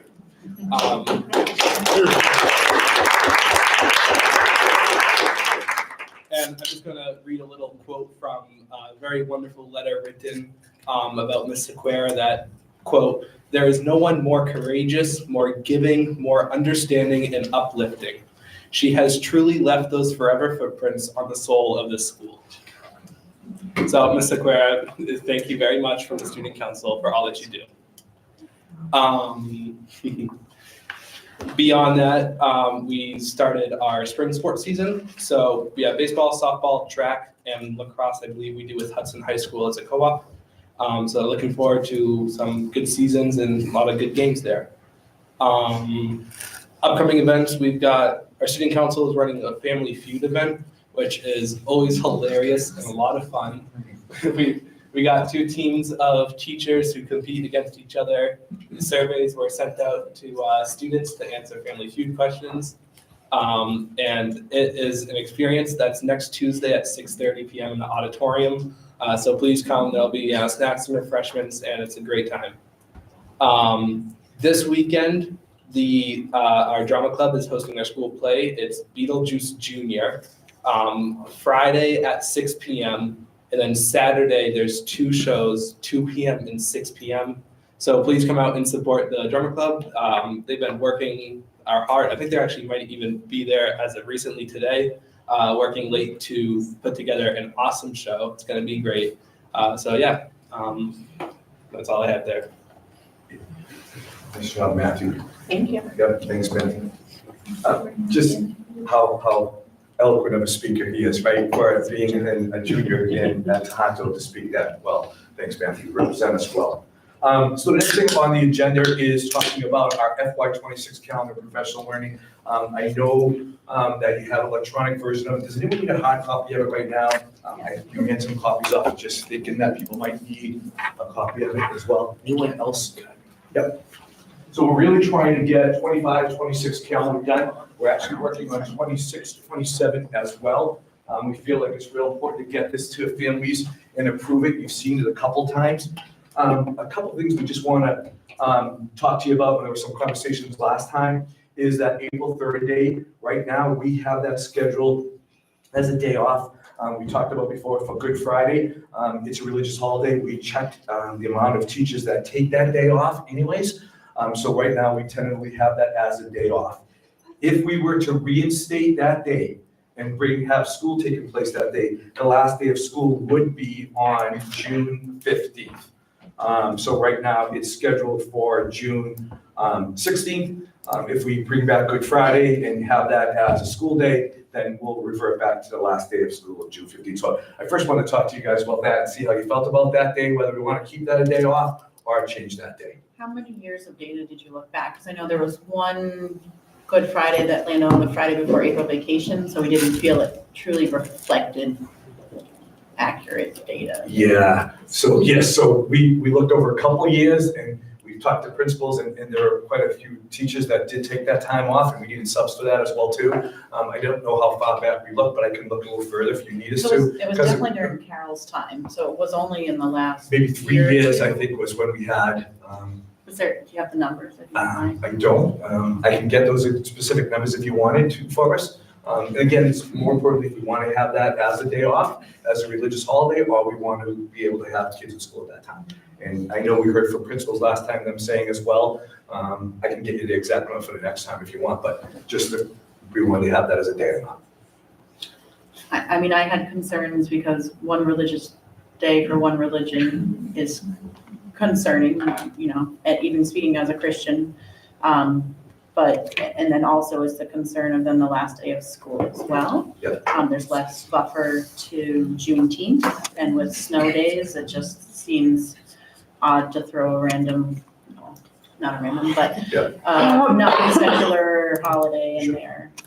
So it was That's just, not been there for it was years. just a conversation when the group of us principals and admin got together to decide this, and we just sort of put that out there for the conversation to happen here at school.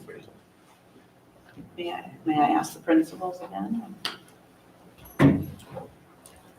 Sorry, I'm putting you on the spot. We do have significant absences for both staff and students. The numbers, I'm not sure, but last year I remember it was significant for staff. What's the significance of that, Lisa? Kids missing school, does it cost us money when there's high absences on a day that we can predict? What's the significance of having a high absence rate on that particular day? Is there a cost to For it? staff, there is a cost to it. Because we have to hire as many subs as we can possibly obtain for that day. And then it's missed instruction. And missed instruction. The other issue with that we found not only in previous districts is trying to find subs for that day as well too, because many people observe that. Again, just putting that out there. Any other principals want to chime in? Cindy, John? I can just speak on behalf of BES. We've had 2 or 3 staff out. That's a relatively small number at our school, different than high school. Do you recall like the number of students or percent of students out? I do not for that religious holiday, no. Mr. Campbell? And I was going to say, I think the other thing, the consideration is when that particular day falls, when it falls at the front end of spring break, there's a ton. Yeah, so I mean, I feel When like. it's just a Friday before Sunday, and then Monday, we right back to school, it's less problematic. Subs is always an issue. You know, we have maybe 3 people at Berlin Memorial that we can count on. So anything after that becomes a problem. There are always a few people who, for legitimate reasons, take the day. So it's always a concern. It's a balancing act. How many, like, in the current contract, obviously we can't look into the future, but isn't there religious holiday paid time off? Or is there only one day or more? Yeah, no, they get the paid time off, that's what they take it, and then it's a planning issue. Yeah, but I'm saying, it's built into their contract to have a religious day. And so if we have that day off, then we're just gonna need to pay for it on another day. I don't know. It's not been in our calendar for many years, and I think maybe not last year, but the year before was when the data was the Friday before vacation, which it happens to land again this year. We also looked at other communities around us. We know Worcester celebrates, has that as not a school day as well too. So some communities do, some don't. The larger municipal cities do. And again, we just put it on there, right? We wanted to have this conversation with people about, and we gave that as an option. But Worcester would also celebrate other religious holidays as well on their calendar. Some districts like Waltham, some areas take the religious Jewish holidays off. They have that as a non-school day as well too. So it all depends what the community wants to, and the school community wants to celebrate as well too. So what it sounds like to me is that this has become a discussion because it's affecting, because of a higher number, which everybody, like I would probably take the Friday off personally. So it sounds to me like it's a discussion that we're having because it affects the children and it affects the budget. And if we're having other religious holidays that we're doing that, then we would probably consider those, which is what I think those other places do. It's not that we're honoring one or the other. I think it's related directly to the situation. And we just put it out there, and that's why we wanted to have this conversation, because we met as a group and thought we should put that in, and that's why we're here. So Lisa, so BES is only 2 to 3, but I assume Tohoto is bigger. So, I mean, if you were to guesstimate how many were last year? Right, well, this year, currently, as of right now, we have 8 staff members requesting the day. But that's also the Friday before break. Yes. Right. Yes, but I can't, I mean. I'm not right. wondering, I'm just. Well, yeah, you can't also say that. No, I'm just, in terms of replicating in other years, I know when, I think it landed 2 years ago on the same situation, we said we were gonna revisit it with past data because we couldn't count on that data because of when it landed. Okay. I don't know. Does anyone else? I can look up last year specifically. You weren't. I don't know. I think it was 2 years ago. I have this year, and this year we have 8 that have applied. You can see it's clear, it says religious holiday for there. We can pull that. And I respect that, and everyone can take the religious holidays, I'm not Just discounting that at all. Can get. You know what I don't like about this calendar, Al? What's that? I don't like starting before Labor Day. You know how hot it is in BMS I know. in August? We had 17 out last year on the 29th of March. Yep. It was not before the break. 29 staff. No, it was the 29th 17 of March, on we the had 17 out. Oh, 75. John, can you go back last year's data? Can you go back last year's? Sorry, put you guys on the spot now. So while they're looking that up, Al, let's talk about Labor Day. Do you know how hot it is in those metal roofs, buildings in August and in September? So if We don't have air conditioning. And we also have to be mindful of pushing ourselves out in June as well too. With the last day of It's a June, we have lot 5 cooler snow in days. June than it is in August. So Plus, it's the end of the year, we got field days, we got all sorts of field trips. We could do more even if they want. Yeah. But in September, you're starting, you're learning, you're figuring out where your class. Got anything, John? It takes me a while. Yeah, we're having a conversation about the recommendation that the principals had made was before Labor Day. I get that some families would like it after Labor Day as well too. We're just concerned about pushing it into June and Juneteenth as well too. And just breaking it up. And then snow days. You got 2 days, you're going back on a Thursday, Friday. Yeah. So that cuts my vacation down. Okay, I gotta get back on But Wednesday. I also think it's. And then you got Monday as a holiday. Which is, And so that, you got a 2-day week, we're and then you got transitioning. a 4-day week. We're coming out of a year where I think we went from October to February without a full week of school.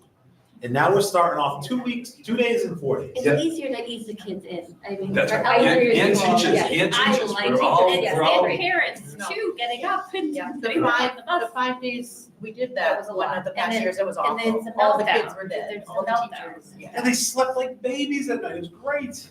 I like this because it's 2 days for it's 2 days for the kids, the teachers I would have 2 prefer days, 2 days for 3 the days, kids. 4 days. 4 days for the kids, yes. Can we do So 3 days, the 4 other days, part, 5 days? the other part you'll look at is the there is no additional half-days this year, right? So we could talk a little bit about that as well too. John and myself and Sally, well, with Janelle, really have been getting some targeted professional learning this year, so that we can tell. I know one of the questions that people asked is what's taking place on those days when teachers have professional learning? Sally, John, want to jump in a little bit on some of the work that we're doing for those targeted professional learning days? Currently or next year? For next year. For next year, Sally wanted to go first. Where is Right over here. there she is. Yeah, so we are focusing on a theme of UDL, which is Universal Design for Learning, which is basically a framework that guides developing flexibility and allowing students to have access to equity in their education and addressing individual learning differences. That is a big umbrella, so there's actually more specific strategies under that we will start off with focusing on, and one of those things is formative assessment, which John was going to That's my cue. Formative assessment is, there are two types of assessment. There's formative assessment and summative assessment. Summative is the one you do at the end of the unit. It's the big unit test. Formative is ongoing, and it takes a wide variety of forms. It's as simple as thumbs up, thumbs down, thumbs sideways if you're not sure, to little pre-tests before you start a unit. So you get a sense of your students and what they do know, what they don't know, helps you form groups. And we'd like to get better at that part. Because in the end, it will help us become more efficient and effective educators. So we're going to spend time under the big umbrella of UDL working on methods of formative assessment. In formative assessment is evidence-based, and what that means is there's the proof that if you're using formative assessments and we're using this across the district in the individual classrooms, that we're going to see the growth that we want to see.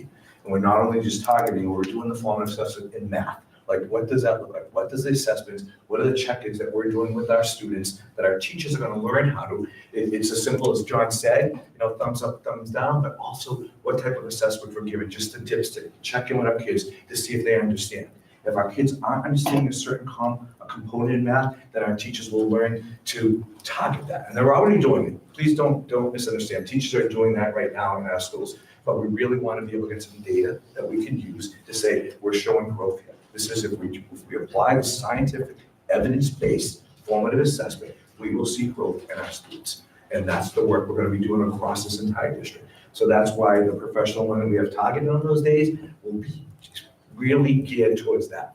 And I thought that was really important because I heard from parents like, what are teachers doing on these days? Why are we having all these half days? What's the focus going to be in? So across our district with the universal design for learning, with the really component of formative assessment.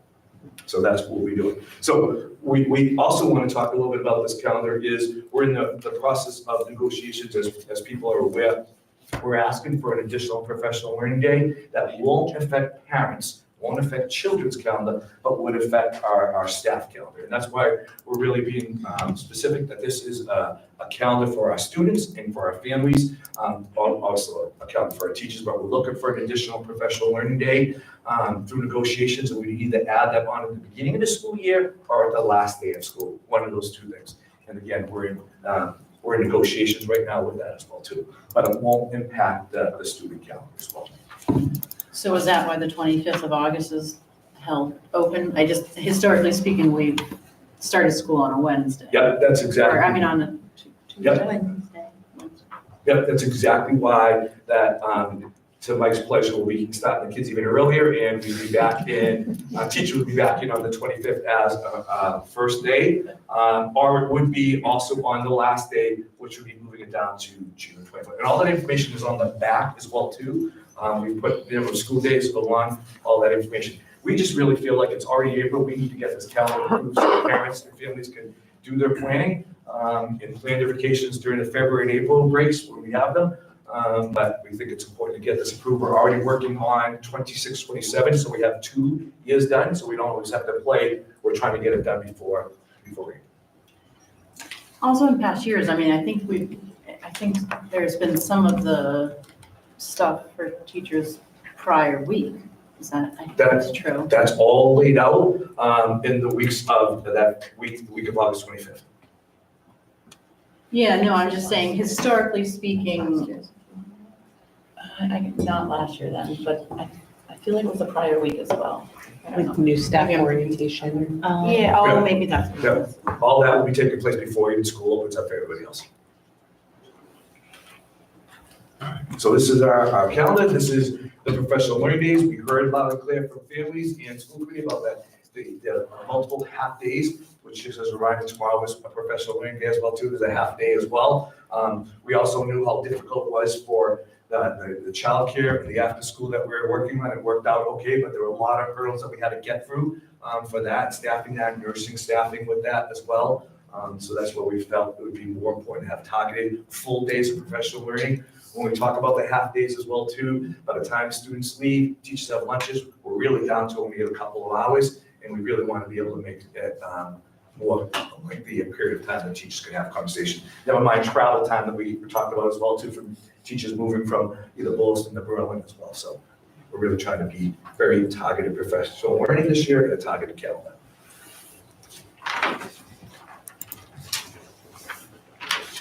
Questions? So we still have the learning? Yes, we do. generation? Yep. Yep. The 20th, March 20th? Oh, okay, so it's just labeled PD, not half, PD, half. right? It's Celebration of learning. Yep. Celebration of learning. And then We the got that on fall. a Friday. We do. Is that, what's your thinking there? It's a great day. I had a chance to visit all three schools. The teachers are busy. There's a lot going on in those days. We just thought it was a nice backup for leading up to the weekend for our teachers. It's a lot of work. Those schools were busy. I visited both Boylston and Berlin and Tonto. There's a lot going on. And teachers are preparing, a lot of parents in here as well too. We just sort of married it with the weekend getting ready for it. So that's a Friday that starts at what, noon, the celebration? That's right, and the early part of the day is teacher preparation, getting that ready for that as well too.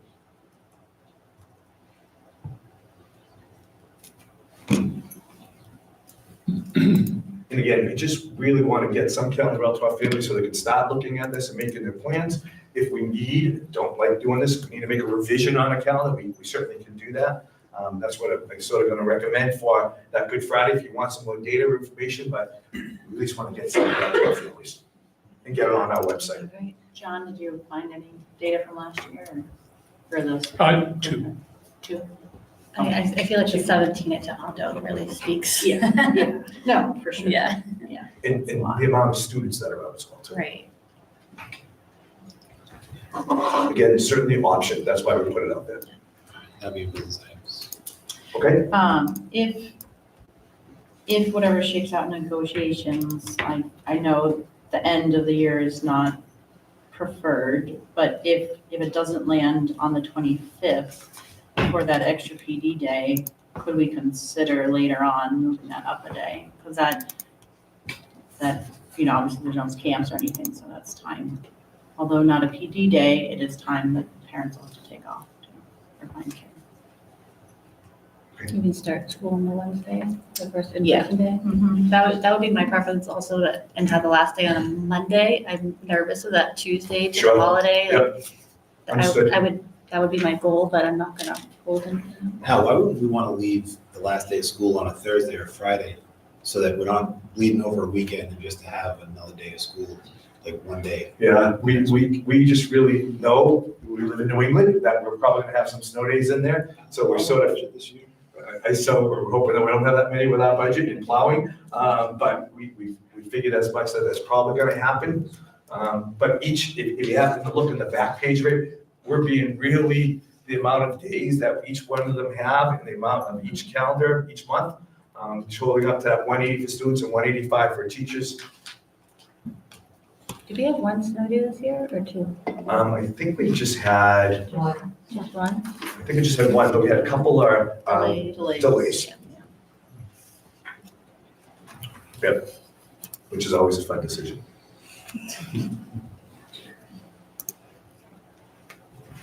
My first year as a superintendent, the last day of school was June 28th.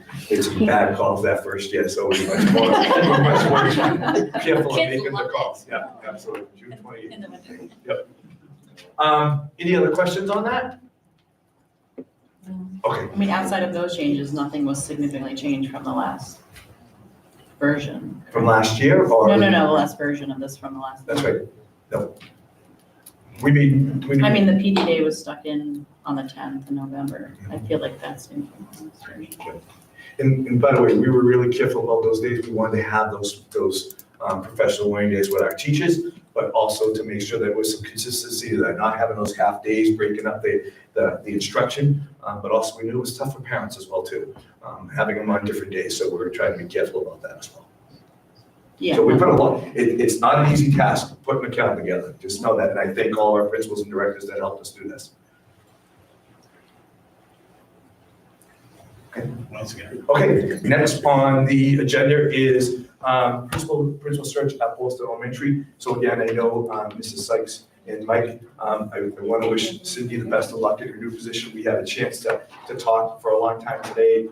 We truly hate to see her leave, and certainly a loss for Boylston, and certainly a gain for Granby. So we wish her the very best of luck. We're looking forward to our transitioning for the remainder of the year, working closely together. Cindy and I, like I said, had a really good conversation about that. I want to go over a little bit of the timeline for the principal search as well too. So Monday, April 7th, after meeting with the staff of Boylston and meeting with Cindy and informing everybody, Monday, April 7th, we posted the job for Boylston Elementary School principal. One of the things the staff said they wanted to get that job posted early and get it out there, so we did. We've had it open for not even 24 hours. I think Nicole, before we left, it was 13 or 11. We had 11 people already applying for that position. So that's just with one day. This coming Friday, April 11th, Brianna Pasquale, myself, and Sally will stop looking at resumes. And the only thing we're going to be doing, looking at resumes and seeing if they are have their certifications. I'm asking Sally to join us because we'll be just making sure on their ELAR accounts that they have that admin certification, that it's covered as well too. So we'll start that process as well too. It is open for 2 weeks, but one of the things that the staff, the parents said, is they want to get this process going so it's not delayed, because there's a lot to it, right? Looking through resumes, doing that first round. And by the way, resumes, what will happen is there's a team being formed, which is currently, I think we decided as a staff, about 10 to 12 people. Maybe 8 to 10, we're still trying to work out the numbers right now, as I see the staff nodding their head. We have a combination of teachers, paras, specialists, special education teachers, administration, parents, and school committee members. So we really have a large group of people that want to participate in it. What they're going to do, if they're being part of this interview panel, they have to commit to it all. We decided that's the way they want to do this. So what will happen is when all the resumes come in, they'll be down in the central office, because already we're getting people who are applying that saying they want to keep this confidential still because they're currently employed somewhere as a principal. That first round, people will come down to the central office. There'll be sealed envelopes. They'll rate their resumes, and that will help us get to that next round where people will bring in for interviews.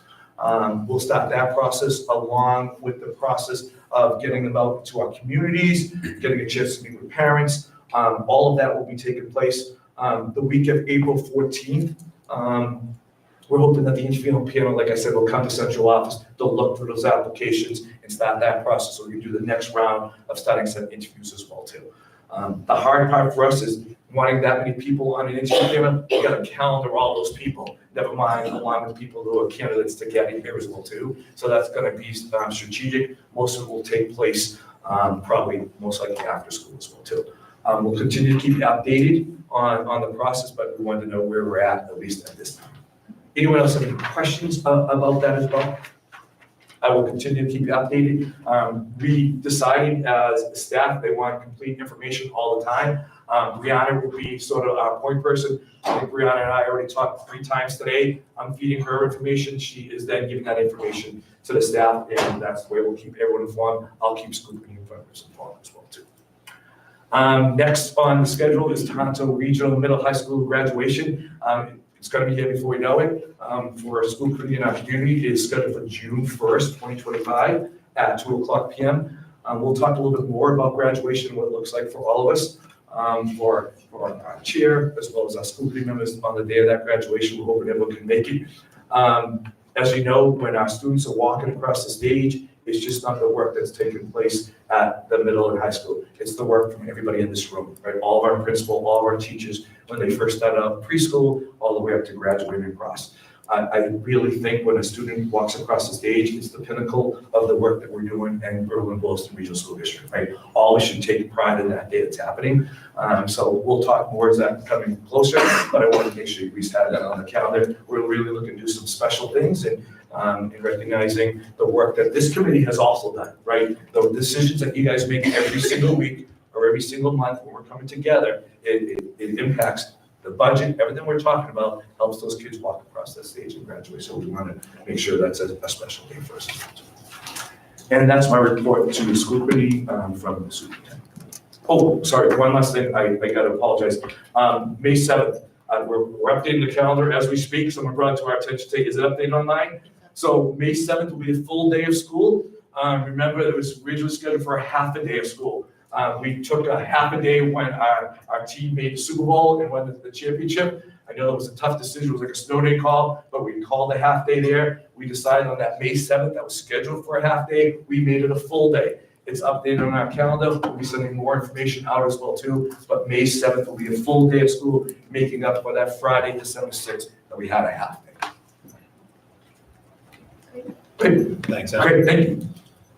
Next up, we have our administrator updates. We can start with Ms. Lisa Sequeira, town principal.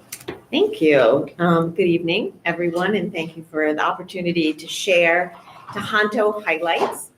I want to thank Matt for, that was one of my things I wanted to speak of, the highlights of the student council and their winning the award. And I'm always incredibly humbled when my students speak. So thank you, I appreciate that. I would like to also share that our 6th grade Quest students took on the world literally with a Model UN simulation held in this room, led by Mrs. Berry and Mr. Starziak. It was really incredible to see students, our 6th grade students, our youngest students at Tohoto, diving into international diplomacy with real confidence, and to hear them speak and just interact in such a way was really inspiring. Our AP Literature students with Mr. Doherty brought learning into our community with discussions and community engagement at 19 Carter. This was an important intergenerational opportunity for our students. These are the same students that do exhibition about 6 weeks ago, and we have our 2nd round of exhibitions occurring with students from Miss Maynard's class. Our students have completed the ELA MCAS assessment, and we were so grateful for the support of Joe Spazzato, who helped us manage the new platform. I don't think, even though there was all of this talk and the votes happening about MCAS, people, I think we discussed this, thought that MCAS was kind of going away, and it's not. It's still used as a very important tool, and there is a new platform. And so we were thrilled with how smoothly it went, and everybody's support in all of that. And finally, a big shout out to Ms. Gardner and the Mind Matters Club at grades 6 through 12 for hosting our Refresh Day, and a speaker, Ashley Gustafson, whose message about the power of influence truly inspired our students at every grade level. And this was only possible through the incredible support and donation by our PTO, who funded the Ashley to come in, who spoke specifically to each grade level, and then a combined 11th and 12th grade. So we're very grateful that, to all of those contributions, and which really exemplifies being better together. So thank you. Thank you. Thank you, Lisa. Cindy, BS principal. Thank you for this opportunity to share some of the things that BES is doing. We're also going to talk about MCAS, and as you know, one of the things that we are working on is improvement in our MCAS scores. And last year, coming into BES, I noticed, the kids kind of looking at it. We said it was just a test, do your best. And this year, as a team, we pumped that up. We wanted the kids to try their best, show their best, and as someone said, MCAS, my chance at showing what I know. And so third grade is the first chance to take this, and there's nerves and there's fear, and the teachers do an amazing job at calming them and letting them know that we believe in them. So we took that up a notch this year. We had a little pep rally just for the third graders in the gym. And then the entire school, teachers, staff, everyone were lined the hallways for them and pumped it up to really show them that we believe in them. There was confetti. There was a lot of fun. And as they went through the halls, we posted videos online. The fourth and fifth graders who took it last year said, we didn't get this last year. So today we did the same thing for them as well. And so we had a little pep rally for them. We shared stories of last year of how a student came in and took the test in 35 minutes. We talked about, was that showing your best? Could that child have taken longer and really checked his work? Yes. And we did it early, even though they're scheduled to take ELA this Thursday and Friday, but tomorrow's a half day, and squeezing all that in is a little tricky. So we gave them a pep rally. The teachers talk, gave them some really good, we got this, we believe in you. We took them outside, went down the halls where the kids had those posters. We get them through them. Really quick, if you haven't seen this on Amazon, it's confetti that you throw out and it wraps right up and you can throw it away. So if you haven't seen that, it's a little plug. Custodians must have loved that, much better, right? Yes, it is. So it's really pumping it up and just letting them know we believe in them. And I believe in that, I know our team believes in that, and the students really appreciate it. So that was huge. We also, we have BEC, which is our PTO, and it's the Boylston Education Collaborative, who gave our students a chance to do some hands-on science. And they brought in Heather Simpson, who I believe is from Berlin. Yes. And the kids were so excited in the last couple weeks. We have another class, another grade doing it soon. They dissected owl pellets. They were studying insects and watching worms, very hands-on. It was a hit. But I want to talk a little bit about BEC, and I have some figures on there. They raise money for our students and our staff. And I just want to talk about the $12,000 in grants that our teachers apply for to bring in those resources that our budget may not provide. $1,500 in stipends. So teachers have to apply for this. They have to, they go through me, I approve them, and then they go to BEC who approves them. And they brought in things like whiteboards, standing desks, wobble seats, fidgets, positive reinforcers, monthly subscriptions that we don't provide as a district, we just can't. And it's huge. And one of the things that if you were there this afternoon, there's some fifth grade teachers that do a little bit of tutoring for the MCAS math. And some of those kids were riding these around, but they're like the little ride-on animals.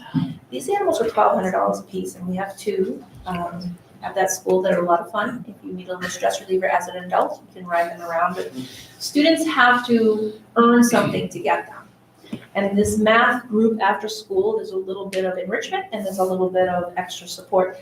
The 4 students that were there today were riding around and just having fun because they did some math.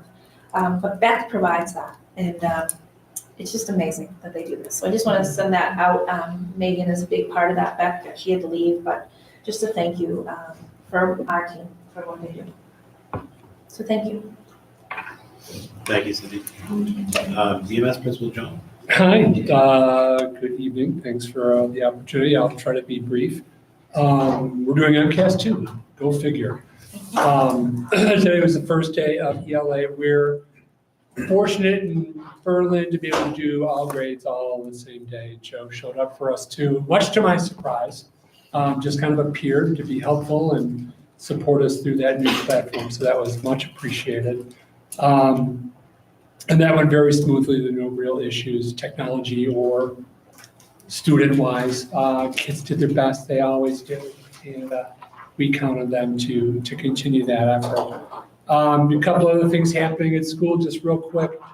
We have started planning for the fun run at the end of the school year, which is the big Link fundraiser. It's our PTO. And they have set some very ambitious goals. So Berlin parents will start to see some of that information coming home in the next few weeks.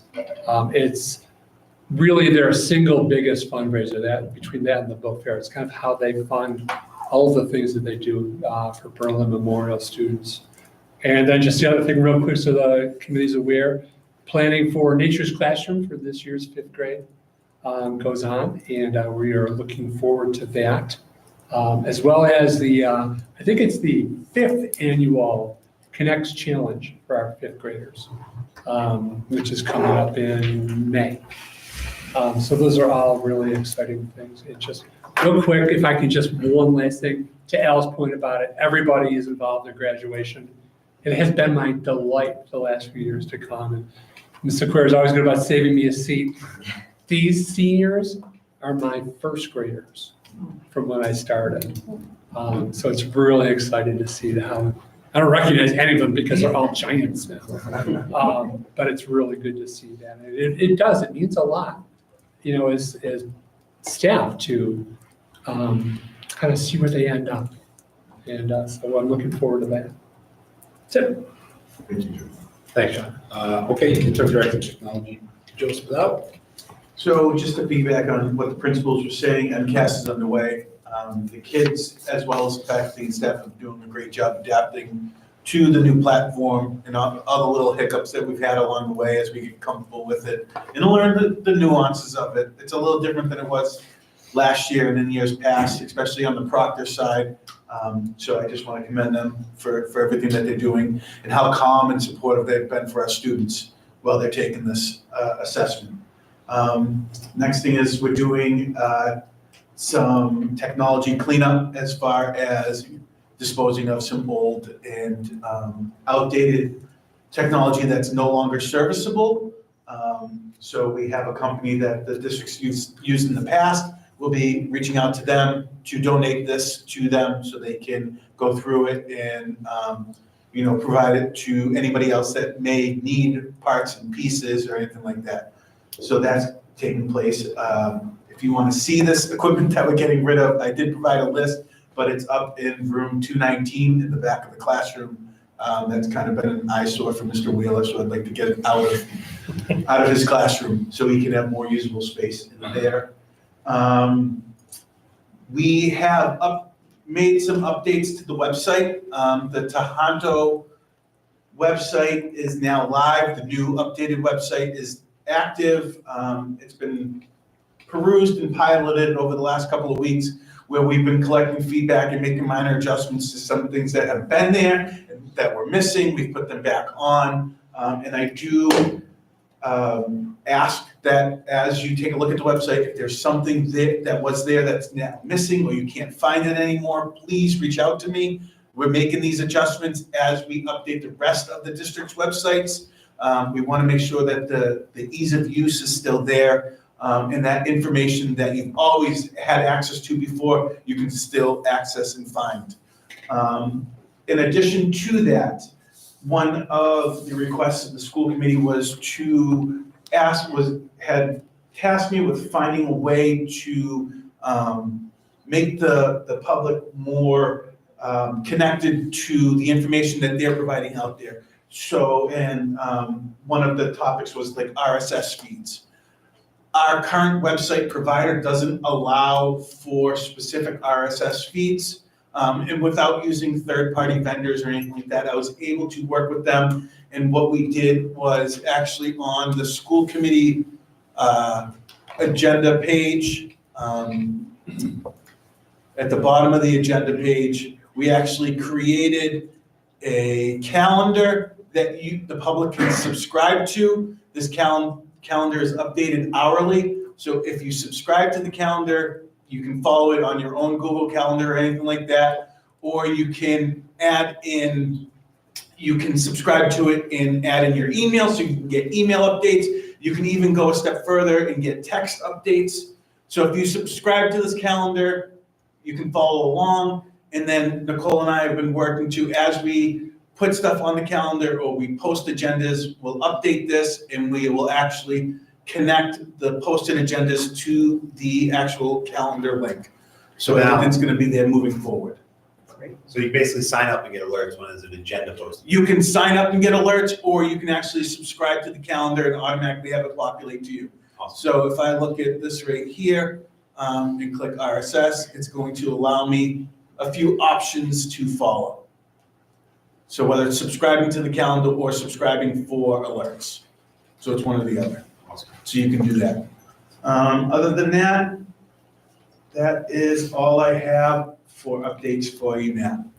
All right, and I'm realizing that after each update, I didn't ask if anyone had anything to say or ask of everybody. So for all of those updates, does anyone have any questions or want to say anything? I love that calendar, Joe. That's really great and it addresses a lot of concerns that have been brought up. I think that's a great tool. Joe's been doing some great work with our principals. I don't know if people realize that the change that took over in MCAS and how we have to make sure the bandwidth we have and that everything's operating and working. You know, and to have John, all the students taking the MCAS at the same exact time, I mean, and to have someone available at any time to make sure if there is an issue, they're able to correct it right live. But this piece right here, we heard loud and clear when we first came here. I heard it loud and clear last night. People want that transparency. They want to know what's happening. They want to see it. Here's your chance. Sign up. You'll get all the alerts that are taking place in our district. Lori, when you make your social media updates on the committees page, would you make a specific one for this, please? For this, yeah. Lisa. Can I ask a question? Yeah, sorry, Lisa, what's up? Oh, do you, so I actually, because it just kind of came about, since I have this public forum and the, the interweb to broadcasting, this is super exciting. It's a community event that is happening here at Tohoto, May 12th at 5 o'clock for the community. Our STEAM committee has developed the Eureka series. It's a speaker series, and we are going to have, and I couldn't even be more excited, the 2024 Nobel laureate for physiology and medicine, and a person, and Victor Ambrose and Rosalind Candy Lee, who is his wife and partner in research, who identified microRNA, which is really cool. And I can talk to anybody about how cool that really is. But this is an incredible opportunity for our community, and it's for anyone in the community. So anyone, from the elementary schools or just anybody who's interested in this, and there will be an opportunity for an Ask Me Anything session. So I think that's really exciting that we were able to schedule this. Lisa, can you repeat the date and name, please? Yes, it is May 12th at 5 o'clock at the Tohoto Auditorium. It is the Victor Ambrose and Rosalind Lee, and they are, Victor is the 2024 Nobel laureate in physiology and medicine. They're both incredibly humble, brilliant people who just asked wonderful questions, and it can be really inspiring for our young people, whether they're 6 or 60. I can send you the flyer tomorrow if you'd like. Sure. And just to follow up on that, Sally and I are working with the speaker and their representative to find out if we'll have permission to live stream it on our YouTube Live when they're here. Cool. We just want to make sure that we have their permission to do it, whether they want to allow it or not. I wonder if we can send that out to the towns as well. Yes, we have. Yes, we have. I've actually shared it with both town libraries, both town halls, with all the schools, for the newsletters, for the students, the staff. The item might be an idea too. Oh. We're far out enough. Thank you. That's really cool. It's microRNA. I mean, we used to have science mentor nights. Yeah. Thanks, Lisa. Anybody else, anything for anyone? Oh, yes. Since more people are paying attention, Joe, can I ask you what recently you've put Bark in on the computers? I'm sorry, say that one more time? Sorry, I'm catching you a little off guard, but since more parents are paying attention, can you tell us what you put in on the computers recently with Bark? So we installed an application called Bark, which is to monitor what the students look up on the internet through Google Chrome. It's all tied to our Google Chrome, not our Google Chrome, our Google accounts. So anything they do within the Google accounts, whether it's docs, emails, Chrome, if they're searching it on the internet, it's monitored through this application called Bark.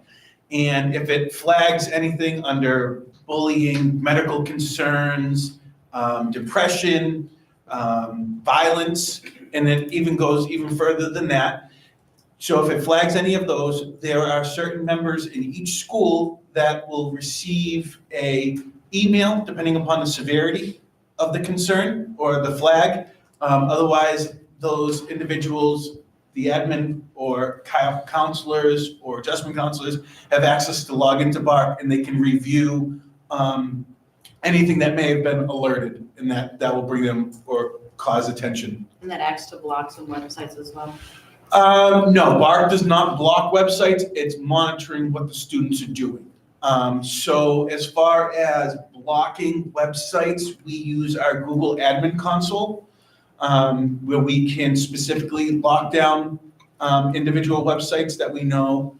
And then we also use our content filter called Blocksy. But there's more work to be done there as far as locking the stuff down. There are far less filters in place than we think, right? So that's a conversation that we need to have I need to have with the administration as far as what we want to do and the direction that we want to go to. We have an option to go in multiple directions with programs and applications that we currently have. I just want to make sure that any decision that is made, it's made as a team. And more of these things are being brought to my attention, and I can only address them as I see them. So we're starting those conversations now. We did install Bark across our entire district, and the cost of Bark is free. So it's something we should have probably had in place earlier, but certainly we're catching up to where we need to be. Just a side note that parents can subscribe themselves to Bark, correct, and have a parent account at home. Because while we monitor things here at school, I think it's very important that once their school device leaves our building, even if it's under their school Google account, right, we may not be able to restrict or get notifications, correct? So if the device leaves the school, we have zero control over what the student does, other than what Bark will find for us. Because it's, as long as they're using, and they're logged in under their account. Yes. But it's free for parents, correct? Correct, so parents can Okay. subscribe. They may have to, I haven't seen anybody do it, so they may have to reach out to me and I might have to connect them to a student. But parents can definitely look into it. If they have any questions, feel free to reach out to me. Oh, that's great to know. Cindy, you have something? I just want to say this, as Joe knows, there are some things that kids have recently tried to get into, gotten into, and we send an email immediately, and it goes to Joe and Dave, and I'm going to tell you the response rate within, I'm saying 20 minutes, they're blocked from these sites. It is incredible, and I've never seen that before, so I wanted to thank you for that, because it's immediately, this happened just the other day, boom, blocked, and follow up. It's been great. So we're getting there together with those sites that. It's a lot of extra work for our admin team as well too, right? Because they're getting alerts all the time that sometimes things are looking at, and then we have to decide whether that was just a miss, right? They were looking something up that we felt that it might have been okay or not, was inappropriate, and that helps Joe and the admin decide we're gonna block that site and so kids can't have access to that. But again, cost-free, and it's really a safety net that we're putting in place for our kids. Fantastic. Thank you. Thanks, Rick. Okay, subcommittee updates. Jess, do you have anything for Success Technology?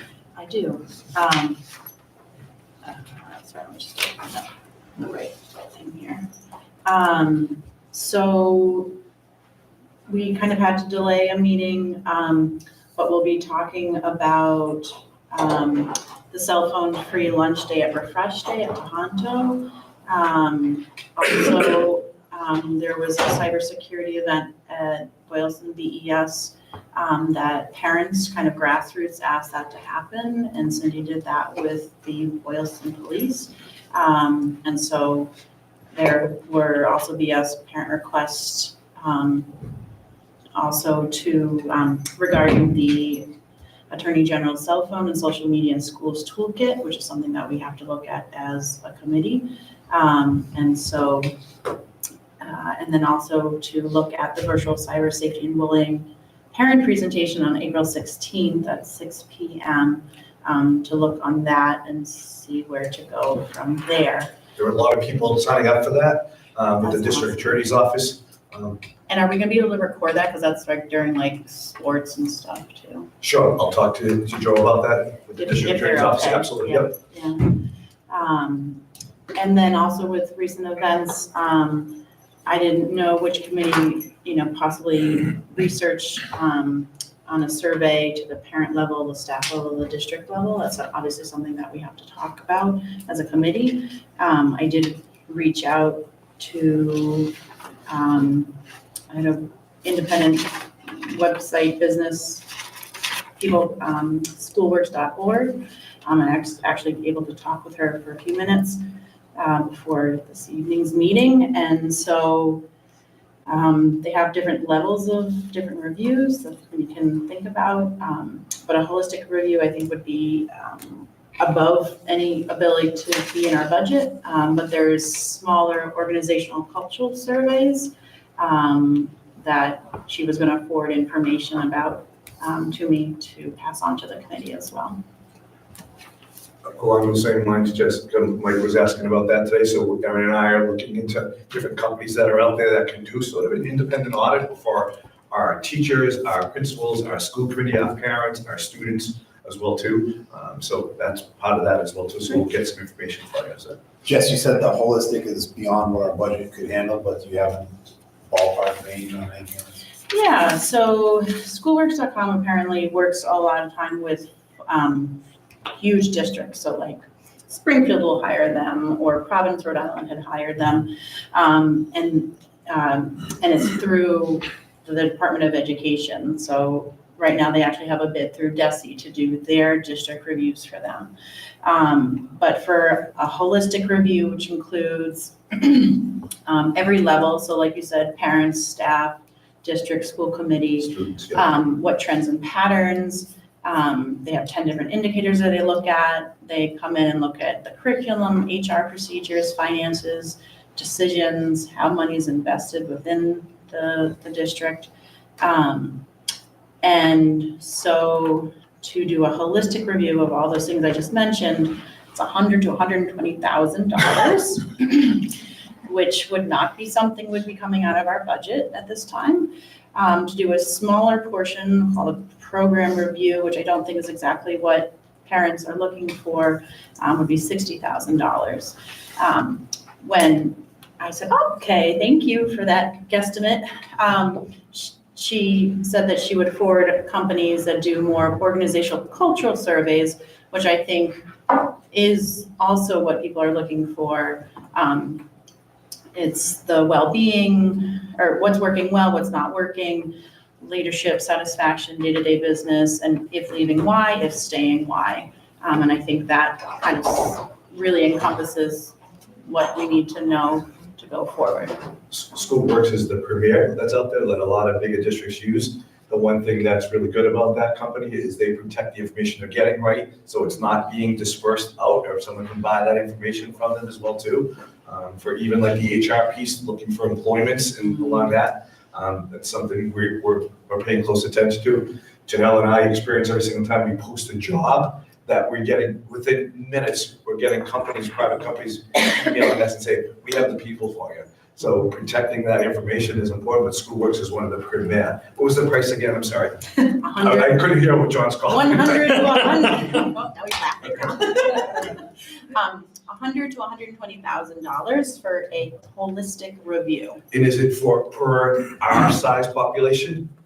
Sorry. She didn't specify. It was a very short, she squeezed me in. Originally, my appointment with her was Thursday to chat with her. I know they usually do it by the number of people that are in the community as well. Okay. So when you were just saying that you get contacts after you post a job, are you saying that some of these companies would You have to be very. identify unhappy people, or? Sometimes you look at HR, like if you're looking like with positions that are unfilled, right? You look at all that stuff. Okay. So the minute you're giving that information, you got to be very careful what companies you're using, right? Do you want to say something, Aaron? Sorry. Oh, they have bots. I mean, all of those companies have bots that scour School Spring or Indeed or whatever. And I mean, a lot of those are automated messages, right? But that's Within minutes. nature, the Like nature within of the minutes. internet nowadays. We're competing with them, right? So that's not, but, so we just really want to be careful. We all agree we need to do that from what we heard. Just we want to be careful. The company we're using, you get paid a lot for it, but they're also the ones that are protecting the information at the end as well too, and not selling it as well too. Making double money. Yes, yeah. So schoolworks.org, the person I was talking with said that she was going to forward me some of the information for the organizational cultural surveys, which might be more of in our range. All right. Budget Facility Subcommittee, Megan had a personal issue, she had to leave, but anybody else? I don't know if we have an update from that subcommittee for right now. No. Superintendent Search Subcommittee, we just had a blog about that, but anything? Just a review that next Tuesday at 5 PM, we'll be interviewing 4 candidates to fulfill the interim position for the 2025-26 year. Unfortunately, that is in direct competition with Family Feud. I know. Yeah. So we have 6:30. So, All but it right. will be an open meeting in the public.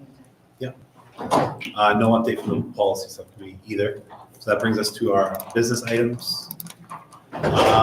So Aaron, is that the payment schedule, is that you, the electronic warrant signatures? So you've got, you have 2 memos. The first has to do with the assessment payment schedules. As you can see, when I shared those initial assessments from that sort of first round of budget, I got a response from the town of Boylston saying, this is the wrong schedule, like the payments are wrong. So I looked at it, compared it to the regional agreement. I said, well, it looks like what's in the regional agreement. So they sent back what they've received in the past. If you look at the little chart I have down at the sort of towards the bottom, to the left-hand side is what is in the regional agreement. To the right-hand side is what has previously been given to Boylston as. Can you just hang on 1 second? I think Joe's going to get it up. As an assessment schedule? Sure. Yep. So, my response was, well, the regional agreement governs my work. I don't govern the regional agreement. So in order for me to make a variance, I think I really need to come to the school committee, and ask for that okay. Currently, Berlin pays according to the regional agreement, while Boylston pays to this historical percentage. Thinking about it and looking at cash flow, either of these is fine.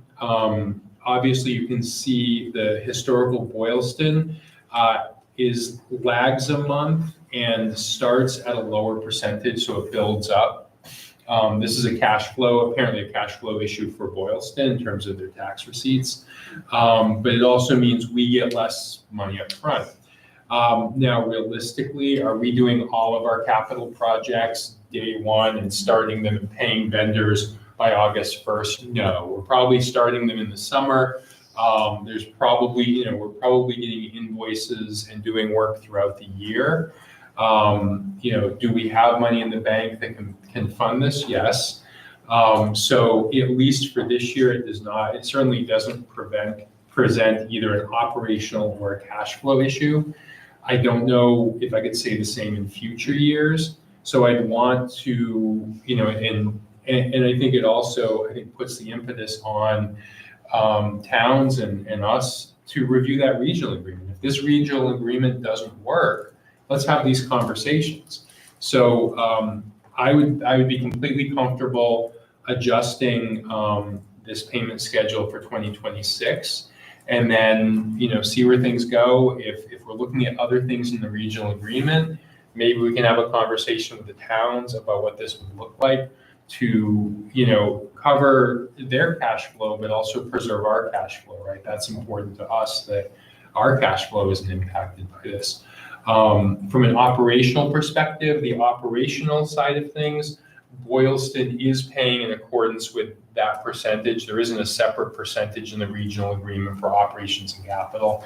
And that does flow with how we typically spend our money, right? With payroll, things like that. On a monthly basis, we pay out roughly, a sixth of our expenses every 2 months. There's, some peaks and valleys and periods where there's higher spending and lower, but that works regardless. So I guess my recommendation would be for fiscal 2026 to allow me to afford both towns the option of the alternate assessment model. I'd hate to provide it to Boylston and not provide it to Berlin as well. So I would reach out to the towns. I would let them know that you've approved this.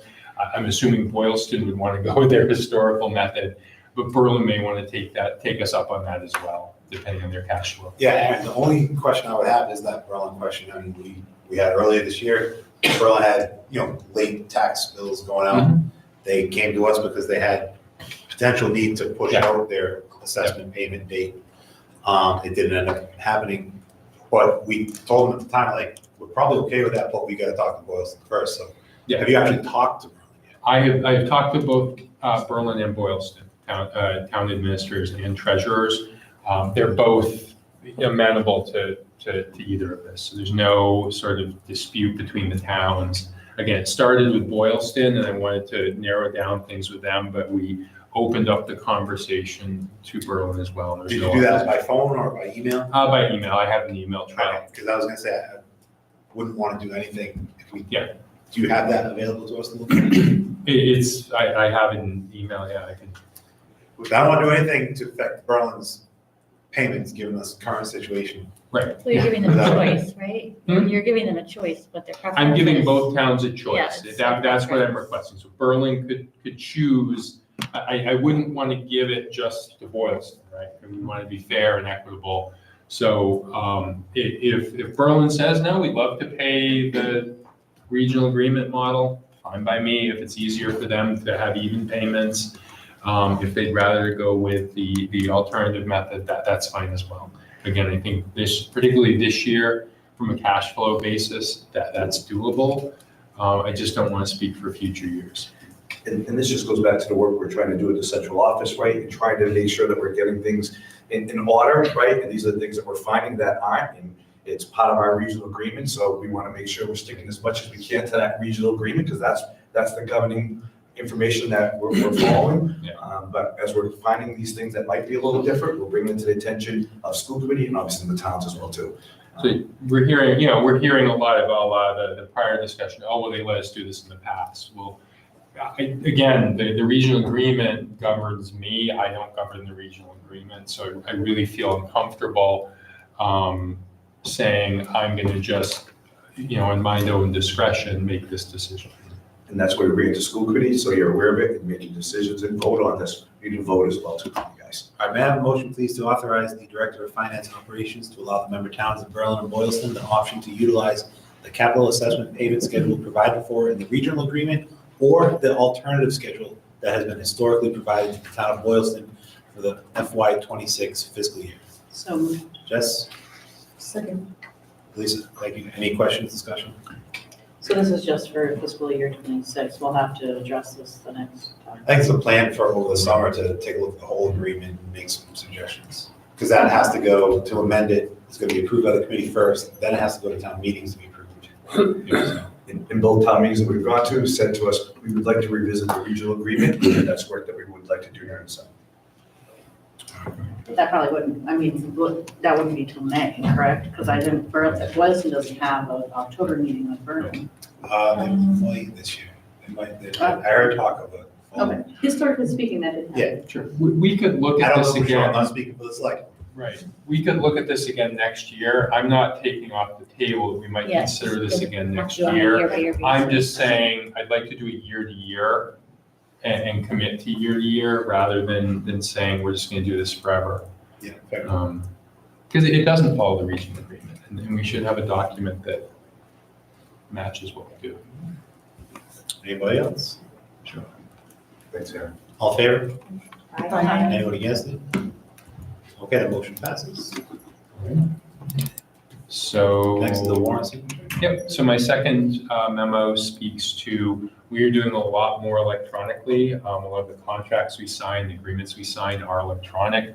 We have the capacity to do electronic signatures within the district. One of the challenges we've had is, even though we have a single signer coming in, that's Megan, she has, family challenges, school challenges, things like that. Coming in during working hours, it can be challenging. I hate to delay things to school committee, get checks to vendors and things like that. What we'd like to do is move to electronic signature for that single person who signs the warrant. Warrants would still be signed here. We would provide that individual with the full warrant. So everything they're currently seeing physically, that person, in this case it's Megan right now, but just whoever it were to be in the future, they would be able to view that at their leisure, right? So they don't have to come in, feel rushed, oh gosh, I have to pick up the kids, I have to go do X, Y, Z. They don't feel like they're inconveniencing us, right? Often, they come in, they want to go through the warrant, they feel like they're inconveniencing us. And so they can view that warrant on their phone if they want, and go through it in whatever detail they want, and then sign that electronically. So I think it makes things a lot more convenient. It actually makes their job a little more effective and efficient. And we're getting prepared for the summer, right? When people go away, people are on vacations. We want to make sure we're paying our bills in a timely manner, right? So trying to figure that all out. This way it can all be done and won't hold up the process of that. It's what we should be doing in the central office in terms of technology and being current. I know last summer Megan kept screaming at the previous administration, full disclosure, that she wasn't getting the warrants. So if they were electronic, there would be no excuse not to get them, and then we could address them there. But correct. I know what single signer is, but can you just explain? Single signer isn't just a single person looking at money going out the door. How many Sure. people are involved? How many people are involved? To be really clear, money does not go out the door without multiple checks and balances. So the very first thing that happens is a requisition is entered, usually by an admin assistant, that is then approved by a principal or a director. It's then forwarded to me to approve it to be converted into a purchase order. The purchase order can then be sent out by the schools. We're looking at exactly what that process looks like, or the departments. When that comes in, the person who issued the requisition for the purchase order or someone with knowledge of it receives that, and they would write okay to pay on the invoice or something like that, or someone with knowledge. So if legal fees come in, I usually have knowledge of what we had our attorney do. So I would be the person who says, okay to pay, here you go. That then goes to Arnold, our accounts payable person. He sets it up in the system to pay. He checks everything. That then goes into the warrant that is reviewed by a school committee member for payment.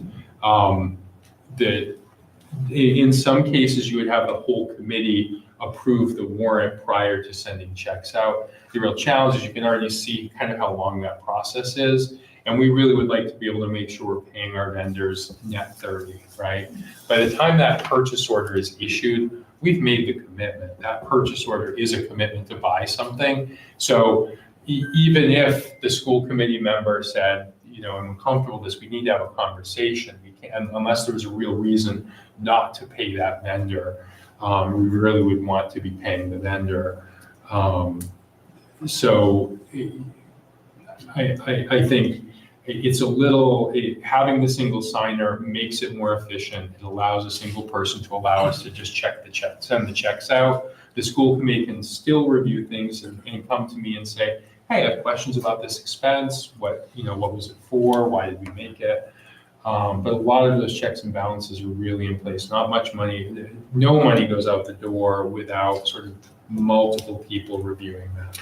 It just goes to show you how complicated it is, right? So if people just think we're writing out checks or receiving money, like every single thing goes through a checks and balance system. That's why you have to make sure you have, high quality professional people doing this every single day, keeping track of it so we can make sure we're getting the items we need into the schools so our students have what they need. But not one single thing is bought for our students or our teachers without going through this process through the central office. And then that last step, like we did earlier tonight, it shows up on our agenda, consent agenda. Every committee member looks at that before they vote on it. If they've got questions, they ask you. It just keeps us current into technology we should be doing. It keeps us making things move, right? We have to keep the wheels moving to make sure our district runs. Okay, can I have a motion that the school committee vote to authorize the use of electronic signature for the purpose of signing warrants by the designated single signer voted? So, Lori, Jess, any questions, discussion? Thank you for all your work on this and everything finance. appreciate it. Great work, team. Yeah, the central office finance area, I mean, night and day. Thank you.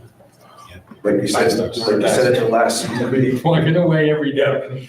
Like you said at the school committee meeting, I think it was March 12th, like, we're all brand new, right? This is an entire new team of people that are working in that financial office that are making this work. I personally know what it's like. You're looking at thousands of lines of transactions, budget lines. I look at that every day too. It's, that's why I don't do it anymore. And not only being accountable to the school district, but to the towns as well. Right, we're meeting with the town of Berlin, we're meeting with the town of Wilson. It's their money, right? They're trusting us with our money, their money, and that we need to make sure that we're using it and accounting for it properly. There's work, and it's important work. It's just as important as our teachers that are sitting in front of our students. It's what makes our school run every single day. And it's correct information that we can make decisions on, so very much appreciate your And work. ask questions. I mean, even if you see a warrant and you have questions on it, email me, we'll take a look and get back to you.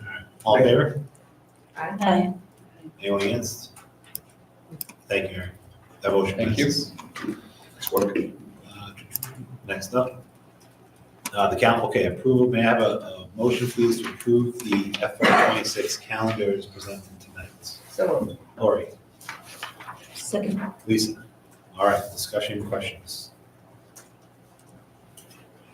If that 25th is not used for a PD day, I would like to revisit that. Yeah. To shift Okay. things over, which would Yeah. then shift that into the school Yeah. to the 15th, You're talking about, I'm sorry, April? August. Oh, So sorry. even negotiations, that additional PD day is not placed on the 25th prior to school, because I would be surprised it would end up in June. But if it's not placed on the 25th of August, that we reconsider to move that first day of school up to Wednesday, as in prior years it has been. So the first day of school right now is scheduled for August 28th, and you're saying move it up till August 27th? You say only if. Wednesday, yes. Yeah. Whatever that Give me the Wednesday is. numbers. We cannot, yeah, I mean, it's tough 27, it's tough to get into a lot of negotiation talk in this meeting, right? So No, for sure. So- Just Just like, like to just a keep that in caveat. mind. Yeah. So I'm just looking to get a calendar so I can get out to families, so at Yeah. least they know that opening day, 100%. so they're not doing their vacations like this department in maybe August, right? They know that we're starting before Labor Day. messing with my job. So we just sort of want to get that out there. But certainly after Yeah, negotiation, we'll know when that is and we can do a revised calendar if necessary.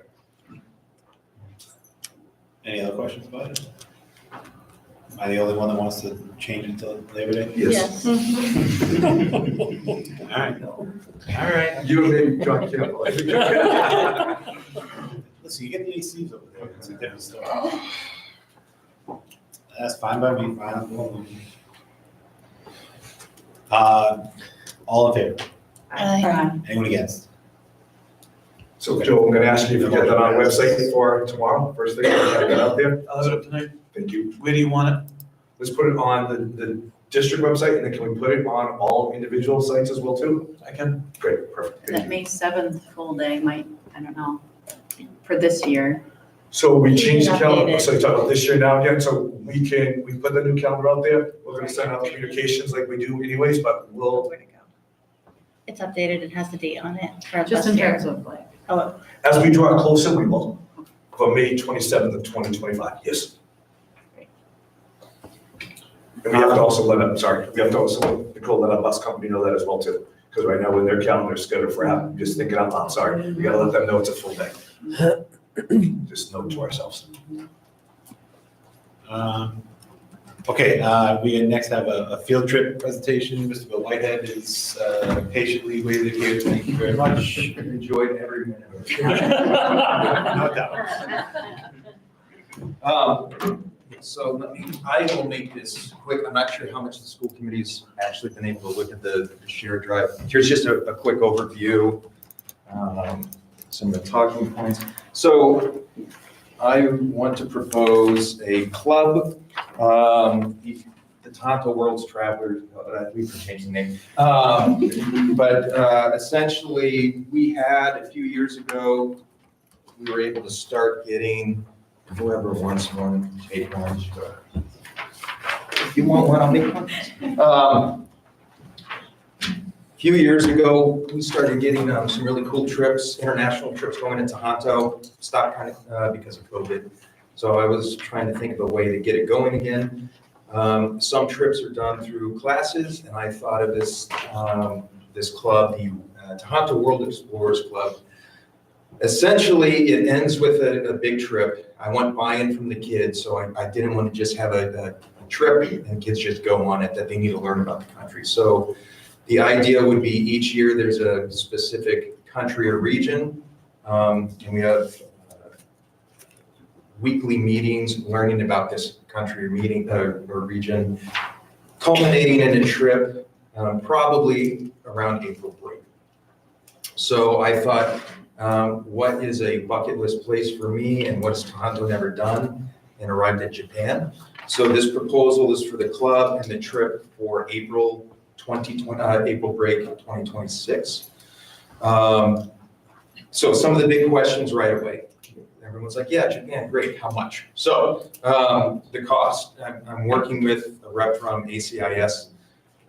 There's a few student tour companies in Massachusetts. ACIS is you pay a little bit more, but you get a lot more on this sheet here. And I have this all in a Google Drive set up for parents and the presentation and all that.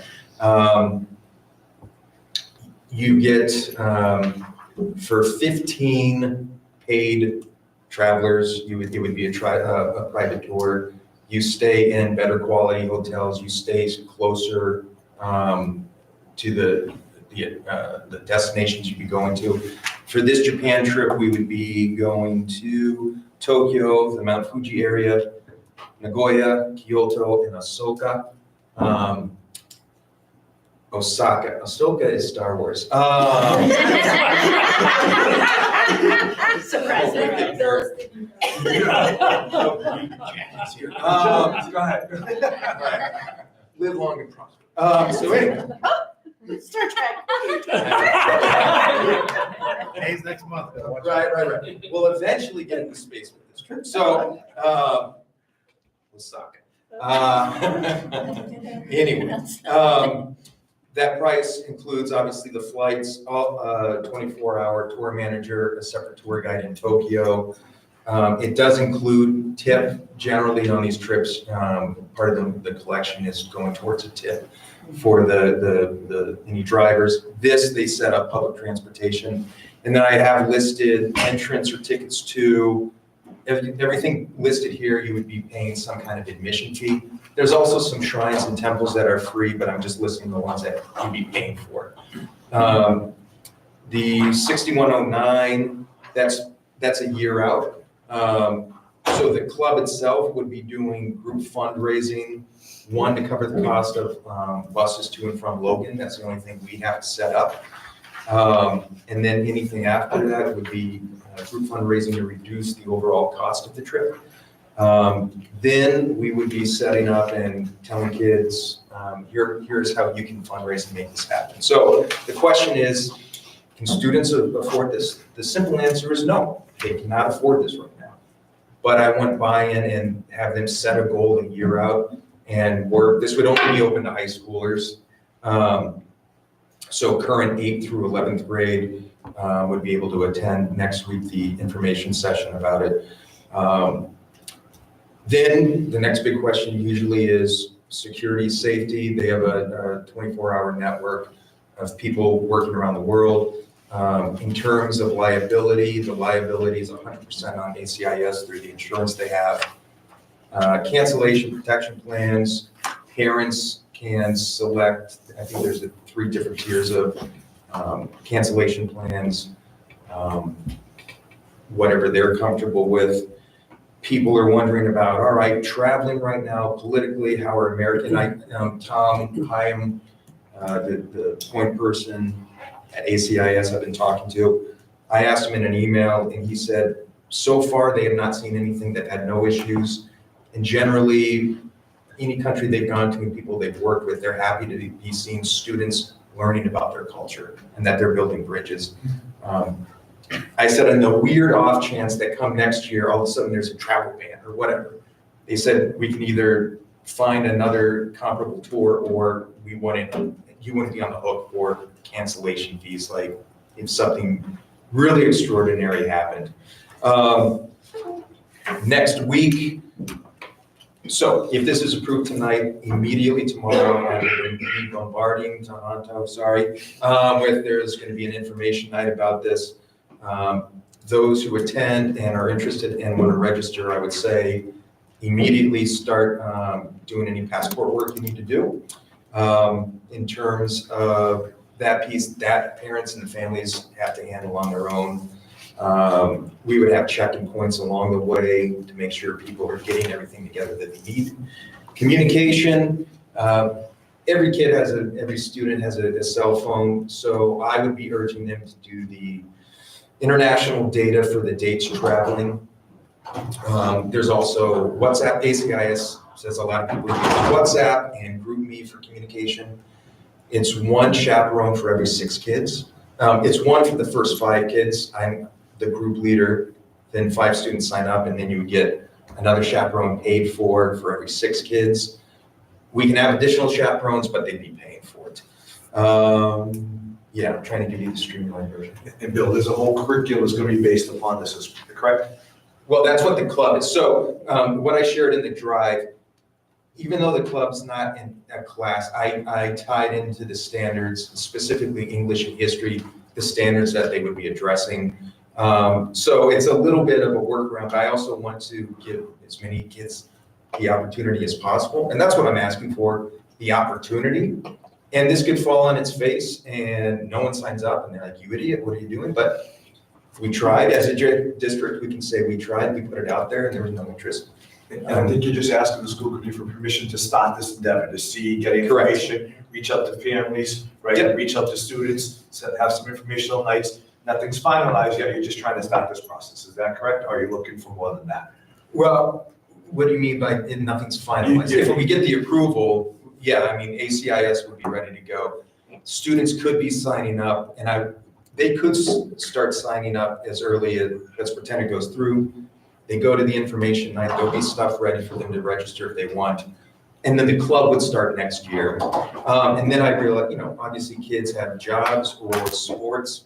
If they can't make the regular club meetings, I'll have makeup times during lunch. It'll be flexible, but they'll still need to be learning about the culture. And you'll keep school committee and administration updated? No, absolutely not. I don't, that's too much work. Yes, it is. Yeah. Yeah, and I have a Google Classroom ready to go for anyone signed up, and obviously administration, school committee could be part of it just to see what's going on. Ideally, those who go on the trip, we get a trip going, people go on, record the experience, and then have a community night where they share, a movie or talk about their experience, and then if if it's successful, like that night, reveal where we want to go the next year and try to. I don't like that movie. No, I already have. And he shared a lot of information on the drive that we share with you, so there's a lot of backup information along, that goes along. Yeah, I'm giving you the real fast version. Does anybody have any questions? Bill, the club proposal blew me away. It's 6 pages long. It's extremely thoughtful. I wanted to go. Like, it's really, you did a lot of work, and I think it's a great idea, and I love that you're bringing this back. Thank you. I suspect it's gonna be popular. Hopefully. Oh, and I'm starting with 18 slots, and then we'll gauge interest. We can open it up. I don't want it to be too many kids, but we're starting with 18 and see where we go. Thank you. Sorry. I was just gonna say, I think it's a wonderful opportunity, and Japan's on my bucket list too, so if you need any chaperones, There you go. Already people would, yeah. But I just want to suggest one other thing. When I was doing martial arts, I got some tapes actually at the library, and I'm sure they have just some better ways to do it now, of like conversational Japanese. Cool. And like you guys could all do that like for a year and be pretty good, by the time you go on the trip. Yeah. It's like easy, just a little bit here and there. Just for fun. Yeah, just try it out. Absolutely. Yeah. Great. Jess, you have something? I don't know. Where did you guys go previously in the club? I never ran this club. So Tohoto had, what do we call it? So, The Global it's Studies program. Global years ago. Studies Club, and I went on the Dominican Republic trip. So I've gone on that, and I've gone on a Hawaii trip. And so there have been, and then there was the, French, there has been France and Spain. China. Right, yeah, and when we were in high school, Mrs. Berry was Mexico and Quebec. Mr. Wiedemann just did a Quebec trip, so it's like, oh, there's an interest there, and things started to move again. So I personally, so I was trying to think of a way to get kids in it, not tied to a specific class, to open it up to 9 through 12. Hey, Bill, unrelated question, but do we still do like exchange programs, like exchange students stuff in schools? It's not something that I'm very familiar with. It isn't, not anymore. It's still out there. It is, but- I know we have one on it, but it's not as. Popular as it used to Smaller be. trips like this. Clubs. Cool. Yeah, but I love that idea, and I love that at the end doing like the community night and that'll be very fun. I would just, speaking of the Quebec trip, would this take the place, like would you still do, moving more from Mr. Clara, like would Mr. Wiedemann go in this direction with you, or is it still like No, he that can would be- still it do would be language separate. trips? Yeah, and I don't want to right. step on toes. Yeah. Right. This is just another option. It would, Yeah. yes, absolutely, because we want to provide as many opportunities. Yes. And so it really is, this is a huge, I've gone on trips myself. It is a huge commitment on the part of the staff who attends the trip. So it's really about their commitment and their commitment to making this experience happen. So if there are 3 people that can coordinate various trips that aren't going to step on each other's toes, I would encourage all of those to happen.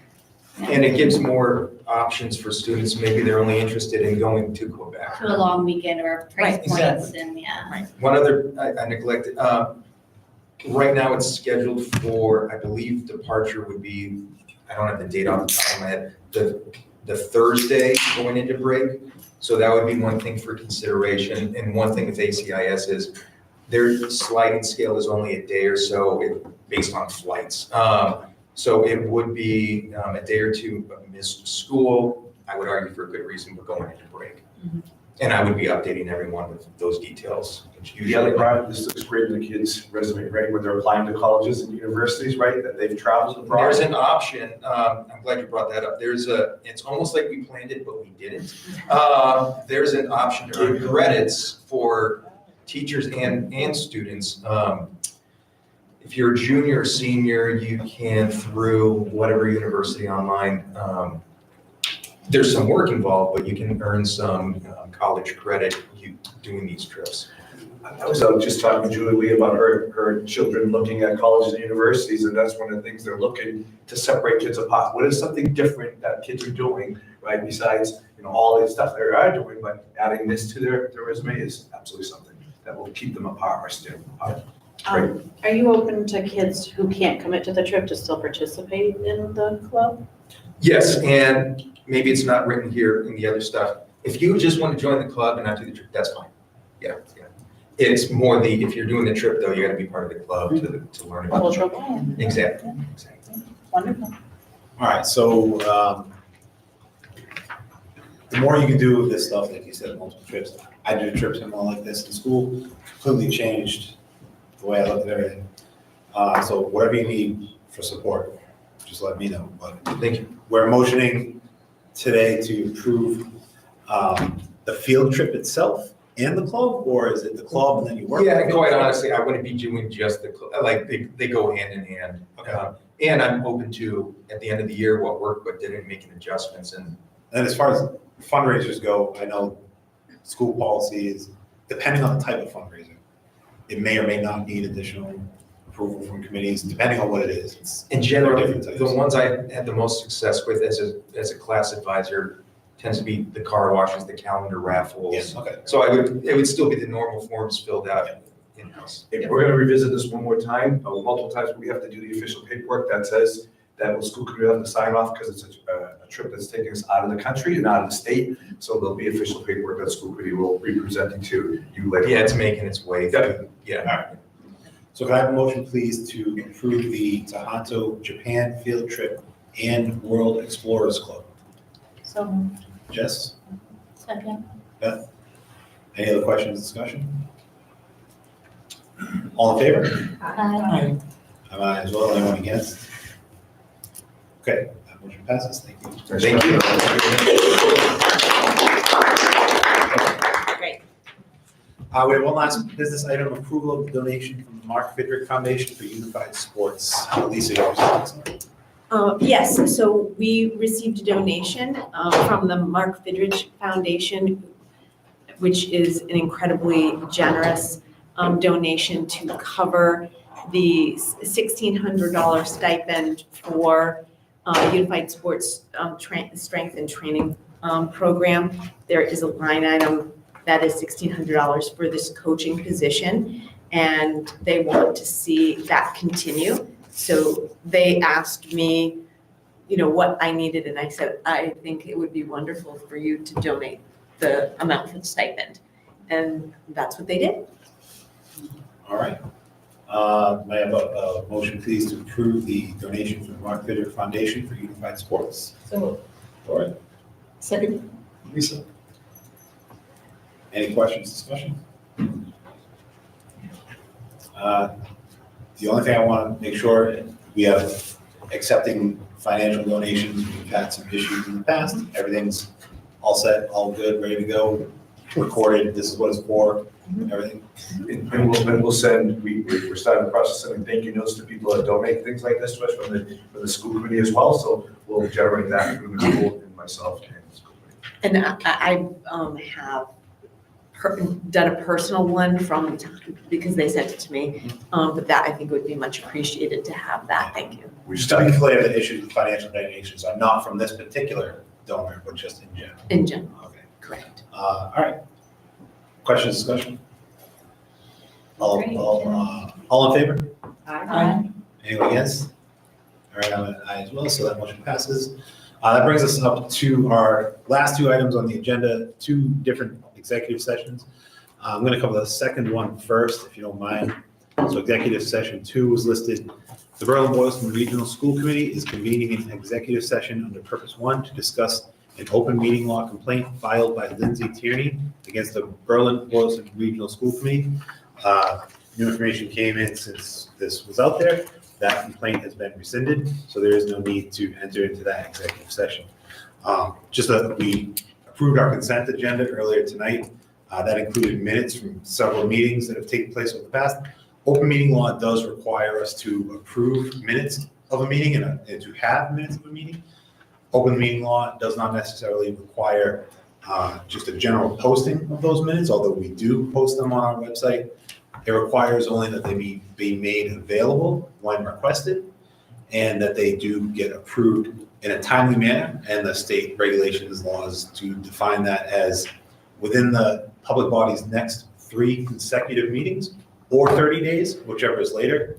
The dates of the minutes that we approved tonight all fit within that. I believe when we do this on the consent agenda, they typically do fit within that. And then that complaint was rescinded over the weekend, so we won't be going into that one. Executive session 1, and will not return to open session, was for executive session pursuant to Mass General Laws, Chapter 38, Section 21A, Purpose 3, to discuss strategy with respect to collective bargaining, BBEA, CBA, if an open meeting may have a detrimental effect on the bargaining position of the public body and the chair so declares. We added this one to the agenda because we thought we might have something to act upon. We do not have anything to act upon for the committee, so we do not need to go into that executive session either. So our next upcoming meeting is May 13th, 2025. May I please have a reminder, first of all, to attend your town meeting and vote for the budgets and everything else that's going on out there. That's been. Next week, we have a meeting. Next week, we're gonna meet on the 14th, 15th? No, Tuesday. 5 PM. Is that 15th or 14th? 15. 15th at 5 PM to do our interviews for our interim candidates for interim superintendent. So that's all the Point news. of parliamentary. Yeah, what's up? So we had discussed that maybe that we could Yeah. update the agenda, so in lieu of, since minutes take time to approve. Yep. That we could just put very quick little notes of what got passed or, Yes, you've got those notes, yeah? I do. Okay, yeah, send them over to Lori and me and we'll get them. And also, it might be also a good idea if we, in the future, put like timestamps of like the time that we're doing it, so someone could go back to the meeting. You know what I mean? Like each part, if we could start keeping in the yes. future. I'm not relying. No, no, yeah, someone wants to relive it. But in the future, that might make it easier for someone to actually go back and watch the conversation, just skip ahead. Instead of watching the whole thing, you mean? Yeah. At 2 speed? You good with that, Jess? In the future, I will do that, yes. All right. I will hold it. All right, sounds good. May I have a motion to adjourn, please? Lori? Second. Lisa, anyone want to discuss or question it? Sure. All right, all in favor? Aye. Anyone against? All right, the motion passes. We are adjourned. Thank you. Thanks, everybody.